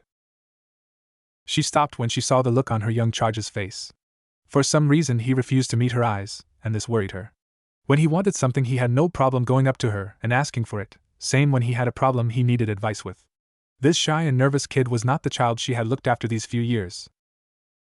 "What's the matter?" she asked, frowning when he twiddled his thumbs. She took on a more firm tone. "Naruto, my eyes are here." She had never seen him look so uncomfortable about something in his life, so with a sigh she motioned him closer. "If you're worried about it, just whisper it to me." For Jiraiya, warning bells were going off in his head, as well as a massive sign flashing neon red for "Get the hell out of there." Knowing in his subconscious exactly what the boy was about to ask about. If she pushed him for why, then he would see firsthand if his speculation about her strength being on par with another certain blonde female was right. Slowly he rose from his chair, sighing in relief when he saw her full attention was on Naruto, as he whispered something into her ear, and she replied in a hushed tone while taking a sip of her milk. He edged closer to the door, ignoring the questioning looks the assigned ANBU guards were giving him. Mom, Naruto said I saw something I think I shouldn't have seen." "Such as?" she asked with a raised brow. "Well, when you went to get changed, the big guy went into a room next door," he explained a little sheepishly, hand scratching the back of his head. "I was bored, so I followed him and she motioned him to continue, taking another sip of her milk. "It was one of those viewing rooms," he explained, seeing her form suddenly go stiff, like the ones connected to those questioning rooms. It took a second for the information to filter to her brain, and when it did, she spat out her milk, catching the attention of everyone else in the room. Looking over to him, white liquid dribbling from the corners of her mouth, she asked the dreaded question, what was he observing? Now her charge really looked uncomfortable. "Naruto," she asked, her tone forcing him to stare into suddenly merciless brown orbs. "What was he observing?" The child replied, almost looking like he wanted to run you. Jiraiya had managed to sneak his way to the door when he felt a sudden, merciless stab of killing intent so utterly deadly it would have probably killed any plants in the immediate vicinity. There was only one other time he had felt intent so potent, and that was when Tsunade had caught him peeping on her in the public bath, and she had nearly killed him. Slowly he turned to see the Kumonin. He could have sworn her eyes had taken a sudden cerulean glow, and she was cracking her knuckles in a very threatening manner. "You!" It was more of a feline snarl than a voice. Jiraiya backed up, laughing nervously. "Look, I had no idea the brat was in the room, I swear." "And that makes it all right?" she asked indignantly. He heard a snap, and looked at the chopsticks in her hands. What had him worried was that the chopsticks she had snapped like twigs with her fingers were made of stainless steel. "If it makes you feel any better, you have a steaming hot figure," he said with a nervous laugh. What followed was a sudden maniacal look in her eyes, followed by a growl and a lunge. The ANBU made no move to stop her. In fact, by how they backed away, it was the last thing they wanted to do. For Mei and Suki, however, they were looking on with interest. Maybe she could finally beat some sense into the pervert. Jiraiya, Densetsu no Sannin, legendary Toad Sage, student to the Sandame and sensei to the Yandame, ran out the door screaming like a little girl, an irate blonde right on his heels, using the snap chopsticks as Saban needles. It was another 10 minutes before Yujito returned, taking a deep cleansing breath as she walked past the staring ANBU to Naruto. She leaned forward, draping an arm over his shoulder and gently pushing him back towards the table. She couldn't erase the memory from the child, but the next best thing she could do is steer him away from becoming another Jiraiya. With a sigh, she looked up to her ANBU guards and, reaching into her pocket, threw a small notebook at them. The woman with the wolf mask, Mei, instinctively caught the book. "Do you know fire jutsu?" The woman hesitated before a small smile formed under the mask. "Burn it?" Yujito smiled back. "Burn it." Naka Shrine was one of many clan shrines located around Konoha. Stone steps led up to a torii gate, the symbol of the Uchiha enshrined on the gateway, and a stone path leading to a large Honden shrine, a giant ornate building made of pine. To the citizens of Konoha, and anyone outside of the Uchiha clan, the shrine was a simple place of worship for the founding clan. However, the shrine was designed for another purpose. In the main hall, hidden by the 7 tatami mat from the far right, was a secret entrance, leading to a spiral staircase of stone steps, which in turn led to a secret room. Within this room it was dark, the only light coming from scented candles. The symbols of the Uchiha clan were imprinted on the walls, and at the far end of the small chamber was a stone tablet, pertaining to the most ancient history and secrets of the clan. In this room, seated cross-legged on plush cushions, were 5 men, dressed in crimson and white robes, their skin crinkled and weathered by age, their eyes hardened by the times they had lived. These 5 men represented the oldest and supposedly wisest of the Uchiha. They were the advisors to the clan head, each one a former shinobi who had unlocked the Sharingan eye. Fugaku Uchiha knew this. The current head of the Uchiha clan knew that these men and their experience were invaluable, and all were in agreement. The time when the Uchiha stayed on the sidelines was over. They were the last surviving founding clan of this village. The Senju was all but extinct. Their last survivor was off in some gambling hut throwing her money away. They should have more say in how this village is run. Sometimes Fugaku Uchiha wondered how it had gotten this bad. Then he remembered, and the memory filled him with rage. The Kyubi no Yoko, in one night a single demon laid waste to the shinobi forces of the Hidden Leaf. Many had died so that the Yondaime could seal it away, including several members of the Uchiha clan. He had spearheaded the campaign to kill the monster once and for all, by mercifully putting down the child chosen to house the beast. He had felt pity for the boy, but he needed to remind himself that there was no boy. The child died the moment the demon was sealed. It needed to be done. But the Sandaime Hokage, forced out of retirement, had put a stop to everything. He had shot down his attempt, and put laws in place to protect the child, to protect it. What was worse were the rumors that suddenly started not long after the attack. Rumors that the Uchiha themselves had led the beast to their doorstep, that they were somehow behind the attack. These stories were false, but that didn't stop the village from relocating his clan to a corner of the village where they could be easily monitored. To the clan elders, this was a sign that the warning spoken of by their founder, the long-deceased Madara Uchiha, was beginning to come to fruition. Enough was enough. The Uchiha would not be watched like a pack of rabid dogs. It was time for the Sharingan wielders to fight back, to retake this village from the lesser clans, but somehow the Council of Fire, and the Hokage, had caught wind of their plans. This infuriated Fugaku, and made all chances of a bloodless coup d'état impossible. But how could they have known? He and the elders had ordered that it strictly be kept secret. Even within the clan, only those who held the rank of clan elder or shinobi knew of the attempt. Their civilian members knew nothing. He had even kept it a secret from his wife. Even though Mikoto was a jonin herself before she retired, she was not what the elders called a true Uchiha, having married into the clan. It was Hideki Uchiha, one of the eldest in attendance, who spoke. "Tell me, Fugaku-sama, what are the results of your investigation? Have you found the informant yet?" "Not as such, Hideki-san," the head replied. "The investigation is still ongoing. Whoever the informer is, he has hidden his tracks very well."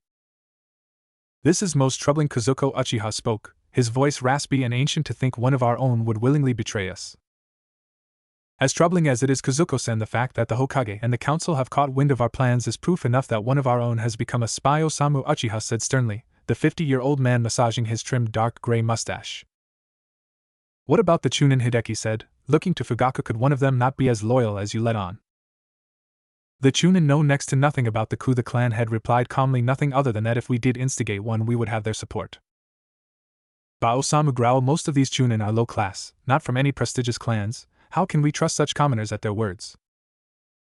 There was a buzz of agreement all around. "What about your son Fugaku-sama?" Yuma Uchiha asked. "You've placed him in ANBU as a spy. What information has he gained?" "Very little," Fugaku replied, "other than the Sandaime is more interested in trying to negotiate a settlement instead of fighting us openly." A smirk appeared on Hideki's face. Hiruzen is getting senile in his old age. The fool is becoming a pacifist, believing that everything can be settled through discussion.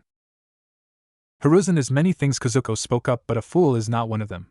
He hates bloodshed, yes, but to him the village is worth more than any individual clan. If we push him too hard, then he will push back." "Hiruzen is not so much the problem as Danzo." Yuma growled. "That one-armed mummy has gone to a lot of trouble to spit in our faces. It's almost like he is daring us to make the first move." "Do you fear that cripple?" Yuma-san, the last elder, Minoru Uchiha, spoke up at last, remaining quiet during most of the meeting. "Do you fear him and his half-trained root?" "It is foolish and stupid to not take a threat like Danzo seriously," Yuma replied, "and you underestimate his root, Minoru-san.